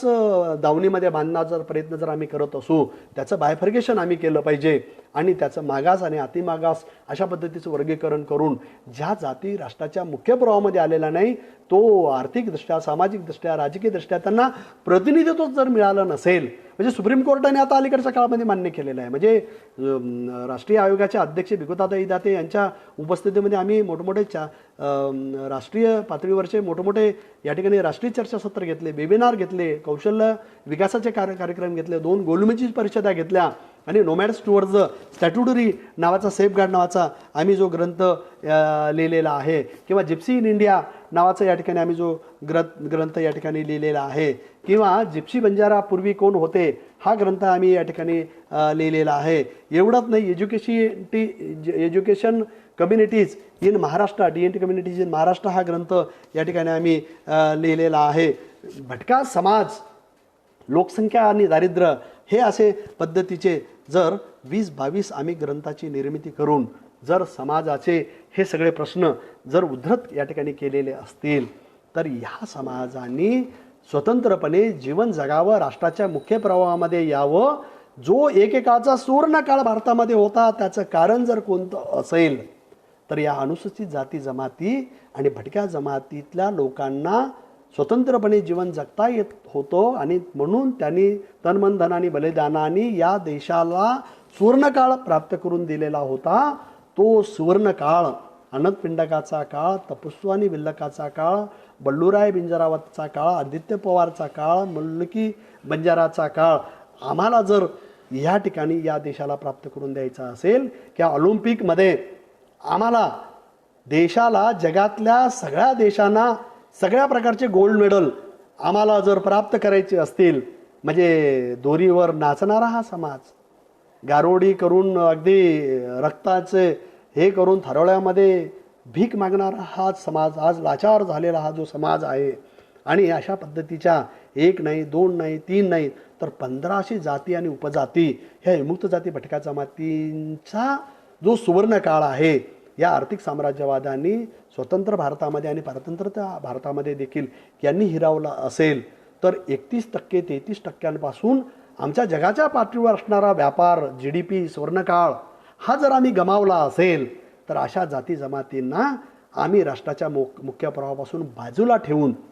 आम्ही हा सुवर्णकाळ आम्ही काय केलेला आहे, गमावलेला आहे. आणि मग ऑलिम्पिकमध्ये किंवा आम्ही जगाच्या पातळीवर आम्हाला पूर्ण जगाला मध्ये जर भारताला महासत्ता जर आम्हाला करायचं असेल, जी महासत्ता पूर्वी होती म्हणजे जागतिक पातळीवर अमेरिकेला आज आम्ही महासत्ता म्हणतो, त्याचा GDP हा 14 ते 15%च्या आतच आहे. अगदी इंग्लंडचा 4 ते 6% आहे, जपानचा देखील 6 ते 7% एवढा GDPचा त्याचा प्रपोर्शन आहे. पण भारताचा 33% पर्यंत GDP 31% इसवीसनाच्या 1 शतकामध्ये 33% होता आणि 17व्या 18व्या शतकामध्ये तो 33% त्याचा GDP होता. आणि म्हणून अशा श्रीमंत देशाला जर महासत्तेचं स्वप्न आम्हाला जर पाहायचं असेल तर ह्या स्वप्न पाहण्यासाठी आम्हाला खऱ्या अर्थानं या समाजाला काय करावं लागेल, आम्हाला अनुसूचित जाती अनुसूचित जमातीच्या आरक्षणाला कुठल्याही प्रकारचा धक्का न लावता लोकसंख्येच्या प्रमाणामध्ये समकक्ष अशा पद्धतीच्या सोयी सवलती देऊन राजकीय, मग तो आमदार असेल, खासदार असेल, मंत्री असेल, सेक्रेटरी असेल किंवा इतर ठिकाणी त्यांना प्रतिनिधित्व खऱ्या अर्थानं आम्हाला जर द्यायचं असेल, अगदी स्थानिक स्वराज्य संस्थेमध्ये जो पंचायत राजचा बिल वसंतराव नाईकांनी मांडला आणि तो पंचायत राजचं बिल नंतर देशाने स्वीकारलं, कानामात्रा वेलांडी न करता 73 आणि 74 घटना दुरुस्ती जी झाली ती त्या ठिकाणी तुम्हाला माहिती असेल की स्थानिक स्वराज्य संस्था बरं का, हे लोकल सेल्फ गव्हर्नमेंट ह्या ज्या आहेत they are the growth engine of the socio economic development ज्याला आपण म्हणत असतो, तर ते आम्हाला वास्तवामध्ये जर आम्हाला आणायचं असेल तर त्यांना सगळ्या पातळीवर जाऊन आम्हाला लोकसंख्येच्या प्रमाणामध्ये काय करावं लागेल, प्रतिनिधित्व द्यावं लागेल. कारण डॉक्टर बाबासाहेब आंबेडकरांनी जातीला रिझर्वेशन सांगितलेलं नाही आहे, म्हणजे त्यांनी सांगितलेलं आहे की प्रतिनिधित्वाच्या पातळीवर आम्हाला त्या समाजाला, त्या जातीला, त्या वर्गाला, त्या प्रवर्गाला आम्हाला काय करावं लागेल, प्रतिनिधित्व द्यावं लागेल. आणि ज्या देशामध्ये हे प्रतिनिधित्व दिलं जात नाही तोपर्यंत आमच्या देशाचा विकास होणार नाही. अशा पद्धतीचा जो सुतवास डॉक्टर बाबासाहेब आंबेडकरांनी केलेला होता तो विचार जर आम्ही विसरलो असेल तर त्याही बाबतीमध्ये आम्हाला काय करावं लागेल, पुनर्विचार या ठिकाणी करावा लागेल. आणि म्हणून जाता जाता 2-3 गोष्टी चा उल्लेख करून खऱ्या अर्थानं मी शेवटच्या टप्प्याकडं या ठिकाणी मी वळण्याचा काय करणार आहे, या ठिकाणी प्रयत्न करणार आहे. आणि तुम्हाला माहीत असेल की या ठिकाणी जे आयोगाचा आता फार्स झालेला आहे, म्हणजे आयोग नेमणं, माहिती गोळा करणं, खऱ्या अर्थाने या आयोगाने अगदी रेणके कमिशनने देखील 76 महत्त्वपूर्ण शिफारशी या ठिकाणी त्यांनी मांडलेल्या होत्या. फक्त 18 राज्याचा त्यांनी अभ्यास केलेला होता आणि त्यांनी सांगितलेलं होतं की 10,74,00,000 एवढी लोकसंख्या 18 राज्यांची, पण बाकी राज्यांची आम्ही प्रोजेक्टेड पॉप्युलेशन तंत्राच्या माध्यमातून अभ्यास केल्यानंतर या देशामध्ये 13,74,00,000 एवढी लोकसंख्या विमुक्त जाती भटक्या जमातीची 2001च्या जनगणनेनुसार होती आणि 2011च्या जनगणनेनुसार कारण काही राज्यांमध्ये अनुसूचित जाती जमातीमध्ये ती लोकसंख्या आम्हाला मिळते, परंतु वेगवेगळ्या महाराष्ट्राच्या पातळीवर किंवा इतर राज्याच्या पातळीवर तांडा विकास आराखडा असेल, Vasantrao Naik Yashwantrao Chavan free settlement scheme असेल, आश्रमशाळा असेल किंवा वेगवेगळ्या योजनांच्या माध्यमातून त्यांची जी आम्ही तालुकाने आणि जिल्ह्याने जी आम्ही माहितीच्या अधिकाराखाली कलेक्ट केलेली आहे, त्या माहितीवरून आम्हाला जर या ठिकाणी आम्हाला लक्षात जर घेतल्या तर त्या योजना फक्त कागदावर या ठिकाणी आम्हाला दिसतात आणि त्या योजना शेवटपर्यंत त्या योजनेवर तरतूदच केली जात नाही, केली तर ती खर्च केली जात नाही आणि खर्च झाली नाही म्हणून ती दुसरी योजनेकडे दुसऱ्या खात्याकडे वळविली जाते. आणि म्हणून या ठिकाणी खऱ्या अर्थानं या समाजाला आम्हाला पुढे जर आणायचं असेल तर आश्रमशाळेसारखी योजना यशवंतराव चव्हाण, वसंतराव नाईक, मधुकरराव चौधरी, दलित मित्र रामरावजी राठोड लोहरेकर या लोकांनी प्रामुख्यानं निवासी आश्रमशाळासारखी योजना विमुक्त जाती भटक्या जमातीसाठी आणली, परंतु त्याचं अपग्रेडेशन पुढे केलेलं नाही. विमुक्त जाती भटक्या जमाती आश्रमशाळा याच्यामध्ये खऱ्या अर्थानं कुठल्या प्रकारचे बजेटरी प्रोव्हिजन नाही, टोकन ग्रँटवर तरी चालविल्या जातात आणि संस्था चालकांना वेटीस धरलं जातं आणि त्या संस्था चालकांना त्यांच्या विद्यार्थी संख्येच्या प्रमाणामध्ये खऱ्या अर्थानं त्यांना भौतिक सुविधा या ठिकाणी दिल्या जात नाहीत, वेळेवर दिल्या जात नाहीत. आणि म्हणून या ठिकाणी त्याच्यामध्ये दोष असू शकतात, कारण आम्ही खऱ्या अर्थानं आश्रमशाळेवर 1-2 ग्रंथ आम्ही या ठिकाणी लिहिलेले आहेत, त्याच्यामध्ये ह्या सगळ्या गोष्टीचा आम्ही सुतोवाच या ठिकाणी केलेला आहे. खऱ्या अर्थानं त्याच्यामध्ये दोष असतील तर सगळ्या शिक्षण व्यवस्थेमध्ये आणि सामाजिक व्यवस्थेमध्ये दोष आहेत, परंतु ते दोष आम्ही दूर केले पाहिजे. म्हणजे एखाद्या व्यवस्थेमध्ये जर रोग झाला असेल, एखाद्या व्यक्तीला रोग झाला असेल तर रोग दूर करणं मी समजू शकतो, परंतु रोगी दूर करण्याचंच आम्ही जर कटकारस्थान जर आम्ही करत असू, म्हणजे आश्रमशाळासारखी योजना आम्ही दूर करण्याचा जर प्रयत्न, बंद करण्याचा आम्ही जर प्रयत्न करत असू, पूर्वी माध्यमिकपर्यंत आता ती उच्च माध्यमिकपर्यंत ही व्यवस्था करण्यात आलेली आहे आणि पुढे उच्च शिक्षणाची व्यवस्था करण्यात आलेली आहे. मी ज्या वसंतराव नाईकजीच्या शताब्दी वर्षानिमित्त जे वसंतराव नाईक संशोधन आणि प्रशिक्षण केंद्राची निर्मिती शासनाच्या आणि विद्यापीठाच्या पातळीवर करायला लावले, त्यामध्ये डॉक्टर बाबासाहेब आंबेडकर मराठवाडा विद्यापीठाने पुढाकार घेऊन वसंतराव नाईक संशोधन आणि प्रशिक्षण केंद्राची निर्मिती केली आणि त्याचं संचालक पद माझ्याकडे दिलं. मी तन मन धनाने खऱ्या अर्थानं या संशोधन केंद्राला ग्रँटवर आणण्याचा प्रयत्न केला. पुणे बार्टीच्या धर्तीवर डॉक्टर बाबासाहेब आंबेडकर संशोधन आणि प्रशिक्षण मानवी शिक्षण संस्था याच्या धर्तीवर वसंतराव नाईकजी संशोधन आणि प्रशिक्षण मानवी विकास संस्था ही औरंगाबादमध्ये स्थापन करण्यात आली. 17.33% मुलं हे औरंगाबाद विद्यापीठामध्ये सर्वाधिक, विश्व विद्यापीठाच्या तुलनेमध्ये सर्वाधिक density of population nomadic tribes स्टुडंटची या औरंगाबाद या 4 जिल्ह्यामध्ये लोकेट झाल्याचं हे मी सांगितलेलं असताना देखील विमुक्त जाती भटक्या जमातीची वनारटी जी संस्था मी मांडलेली होती त्याचा फॅक्ट रिपोर्ट देखील आलेला होता. मागच्याही सरकारने त्याच्या बाबतीत काही काम केलं नाही, त्याच्याही मागच्या सरकारने त्याच्या संदर्भामध्ये काही काम केलेलं नाही. मागच्या सरकारने शेवटच्या बैठकीमध्ये माननीय मुख्यमंत्री महोदयांपुढे मी ज्यावेळेस उभा टाकलो सर्व मंत्री आणि आमदारांच्या पुढे आणि मी ठामपणे ती भूमिका मांडल्यानंतर मुख्यमंत्री महोदयांनी 10 दिवसामध्ये ती समिती नेमून महाज्योतीसारखी योजना त्यांनी या ठिकाणी आमच्यावर काय केलेली लादलेली आहे. त्या लादलेली या अर्थाने मी म्हणतो की विमुक्त जाती भटक्या जमाती, इतर मागासवर्गीय आणि विमुक्त जमाती आणि विशेष मागासवर्गीयाचे स्वतंत्र प्रश्न आहेत. जसं आता अलीकडच्या काळामध्ये मराठा समाजासाठी सारथी ही संस्था निर्माण करण्यात आली, ही न्याय्य आहे, कारण त्या समाजातला एक तक्ता, गरीब तक्ता हा मागेच राहिलेला आहे. उत्पादनाची साधने आता त्यांची शिल्लक राहिलेली नाहीत आणि अशा मराठा समाजासाठी ज्या सनदशीर पद्धतीनं, शांततामय पद्धतीनं जे 50 ते 60 जे 58 मोर्चे निघालेले आहेत त्याची कदर करून प्रामुख्यानं सारथीसारखी संस्था महाराष्ट्रामध्ये त्यांच्या 33% लोकसंख्या ही आहे, त्यामुळे त्या एका जातीसाठी जरी सारथी संस्था आमच्या वनारटीच्या पातळीवर आम्ही ते प्रपोजल सादर केलेलं होतं किंवा पुणे बार्टीच्या धर्तीवरती स्थापन केलेलं आहे, त्या गोष्टीचं स्वागत आहेच. A1 सारथीसाठी जी अजितदादा पवारांनी 8 कोटीची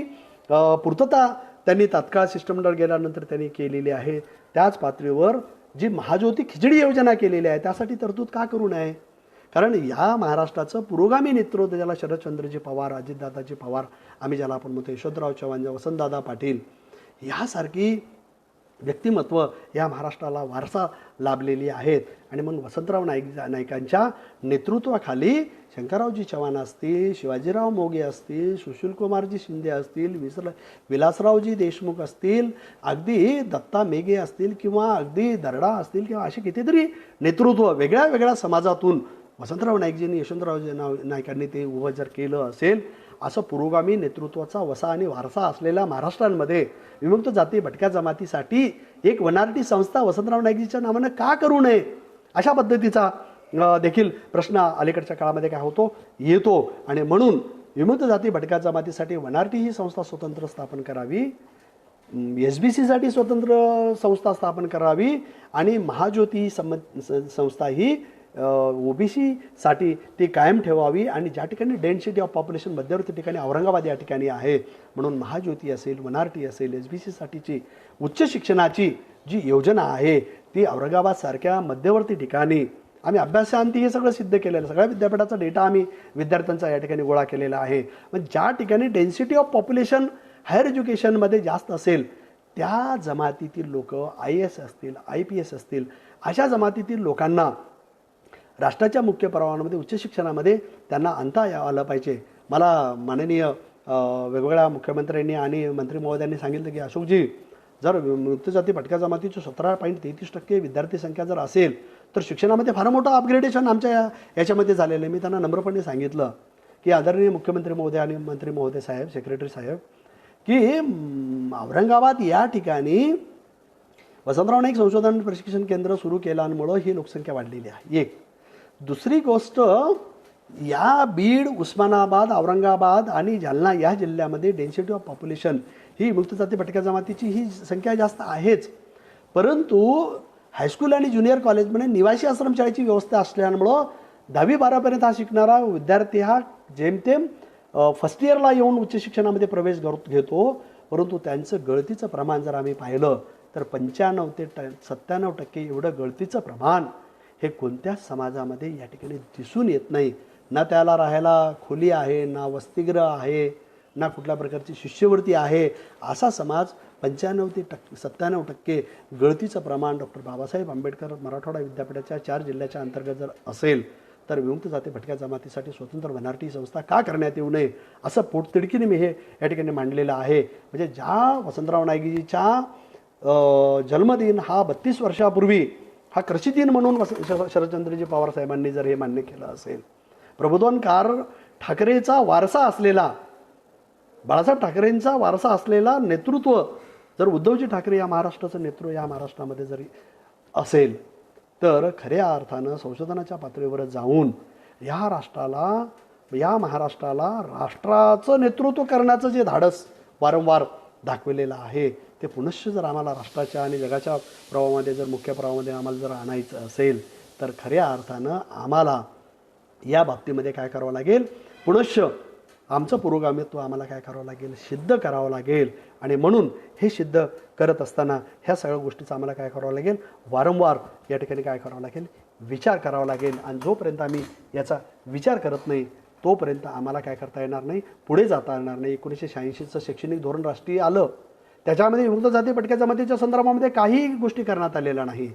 विमुक्त जाती भटक्या जमातीसाठी आश्रमशाळा असतील, उच्च शिक्षणाचा बार्टीच्या धर्तीवरचा वनारटी असेल, सारथी असेल, महाज्योती असेल, नवोदय विद्यालयाच्या पातळीवर त्यांची शैक्षणिक तरतूद जर आम्ही केली तर हा टक्का राष्ट्राच्या मुख्य प्रवाहामध्ये आल्याशिवाय राहणार नाही. 1993 मध्ये किर्लोस्कर समिती नेमण्यात आली आणि त्या किर्लोस्कर समितीने सगळ्या विमुक्त जाती भटक्या जमातीच्या शिक्षणाचा अभ्यास केल्यानंतर त्यांनी सांगितलं की शिक्षणामधला सर्वाधिक प्रमाण जर कोणतं जर समाजाचं कमी असेल तर या विमुक्त जाती भटक्या जमातीचं समाजाचं टक्का हा कमी आहे. म्हणून त्यांनी केवळ आणि केवळ किर्लोस्कर समितीने 92 स्थापन झाली आणि 93, 94, 95ला त्यांनी रिपोर्ट आपला सादर केलेला आहे. या विमुक्त जाती भटक्या जमातीसाठी स्वतंत्र राज्याच्या पातळीवर, केंद्राच्या पातळीवर नवीन शैक्षणिक धोरण हे आखून त्यांचं प्रामुख्यानं उच्चीकरण केलं पाहिजे, अपग्रेडेशन केलं पाहिजे, अशा पद्धतीचा सुसंवाद यांनी काय केलेला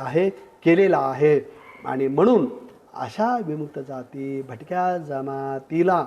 बंदिस्त करून जन्मजातच गुन्हेगारी जमातीच्या खाईमध्ये लोटण्याचं जे आम्ही पातक केलेलं आहे, जे वाईट केलेलं आहे, ते वाईट पण आम्हाला खऱ्या अर्थानं दूर करण्याची संधी शासकीय पातळीवर, समाजसेवेच्या पातळीवर, संघटनात्मक पातळीवर, आमदार खासदार मंत्र्यांना, पुढाऱ्यांना ही आलेली आहे. आणि म्हणून मतदार आणि मतदारसंघाच्या बाहेर जाऊन, जातीपातीच्या पलीकडे जाऊन, प्रतिनिधित्वाच्या पातळीवर डॉक्टर बाबासाहेब आंबेडकरांच्या उद्देशपत्रिकेच्या संविधानाच्या पातळीवर जाऊन आम्हाला जोपर्यंत आम्ही विचार करणार नाही तोपर्यंत राष्ट्राला महासत्तेचं स्वप्न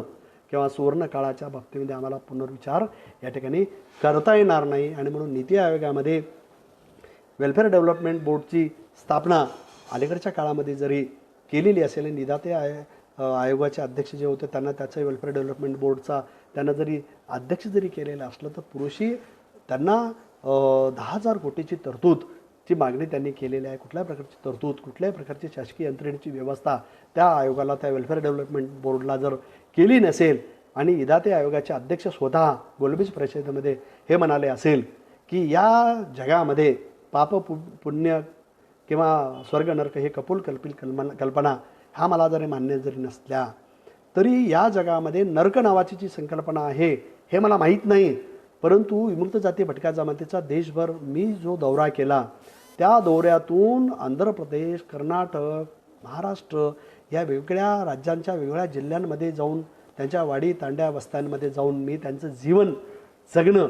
जे मी पाहिलं आहे तर खऱ्या अर्थानं जिवंतपणे मी हे स्वर्ग नाही तर हा नरक मी हाय काय केलेला अनुभव केलेला आहे असं आयोगाचे अध्यक्ष जर म्हणत असतील तर आम्हाला खऱ्या अर्थानं विमुक्त जाती भटक्या जमातीचा विमुक्त दिन आम्हाला खऱ्या अर्थानं जर समाधानानं जर आम्हाला साजरा करायचा असेल, केवळ नाटक आम्हाला करायचं असेल तर ते जरूर आम्ही करू शकतो. आणि जाताना या जनगणना करून खऱ्या अर्थानं आज या सगळ्या बाबीचा पुनर्पाहणी आम्ही खऱ्या अर्थानं केली पाहिजे. एवढंच बोलून माझ्यासारखा पामराला, सामान्य माणसाला आपण बोलावलात, सन्मानानं मला वागणूक दिलीत. मागच्या लेक्चरला 14,000, 15,000 पहिल्या दिवशी वेबिनारला तुम्ही व्ह्यूज दिलात, पाहणी केली, त्यामुळं माझा आत्मविश्वास दुणावला आहे. अशा सर्व श्रोत्यावर्गांचं, संयोजक प्राध्यापक संजयजी पायकराव आणि त्यांचे सर्व सहकारी आधार फाउंडेशनचं मी या ठिकाणी पुनश्च या ठिकाणी आभार व्यक्त करून मी माझ्या या व्याख्यानाला या ठिकाणी खऱ्या अर्थानं पूर्ण विराम देणं हे मी माझं कर्तव्य समजतो. आणि मला बोलावलं पुनश्च मी आपला आभार व्यक्त करून या ठिकाणी थांबतो. जय हिंद, जय महाराष्ट्र, जय डॉक्टर बाबासाहेब आंबेडकर, जय वसंत, जय शिवालाल, जय मनीसिंग. धन्यवाद.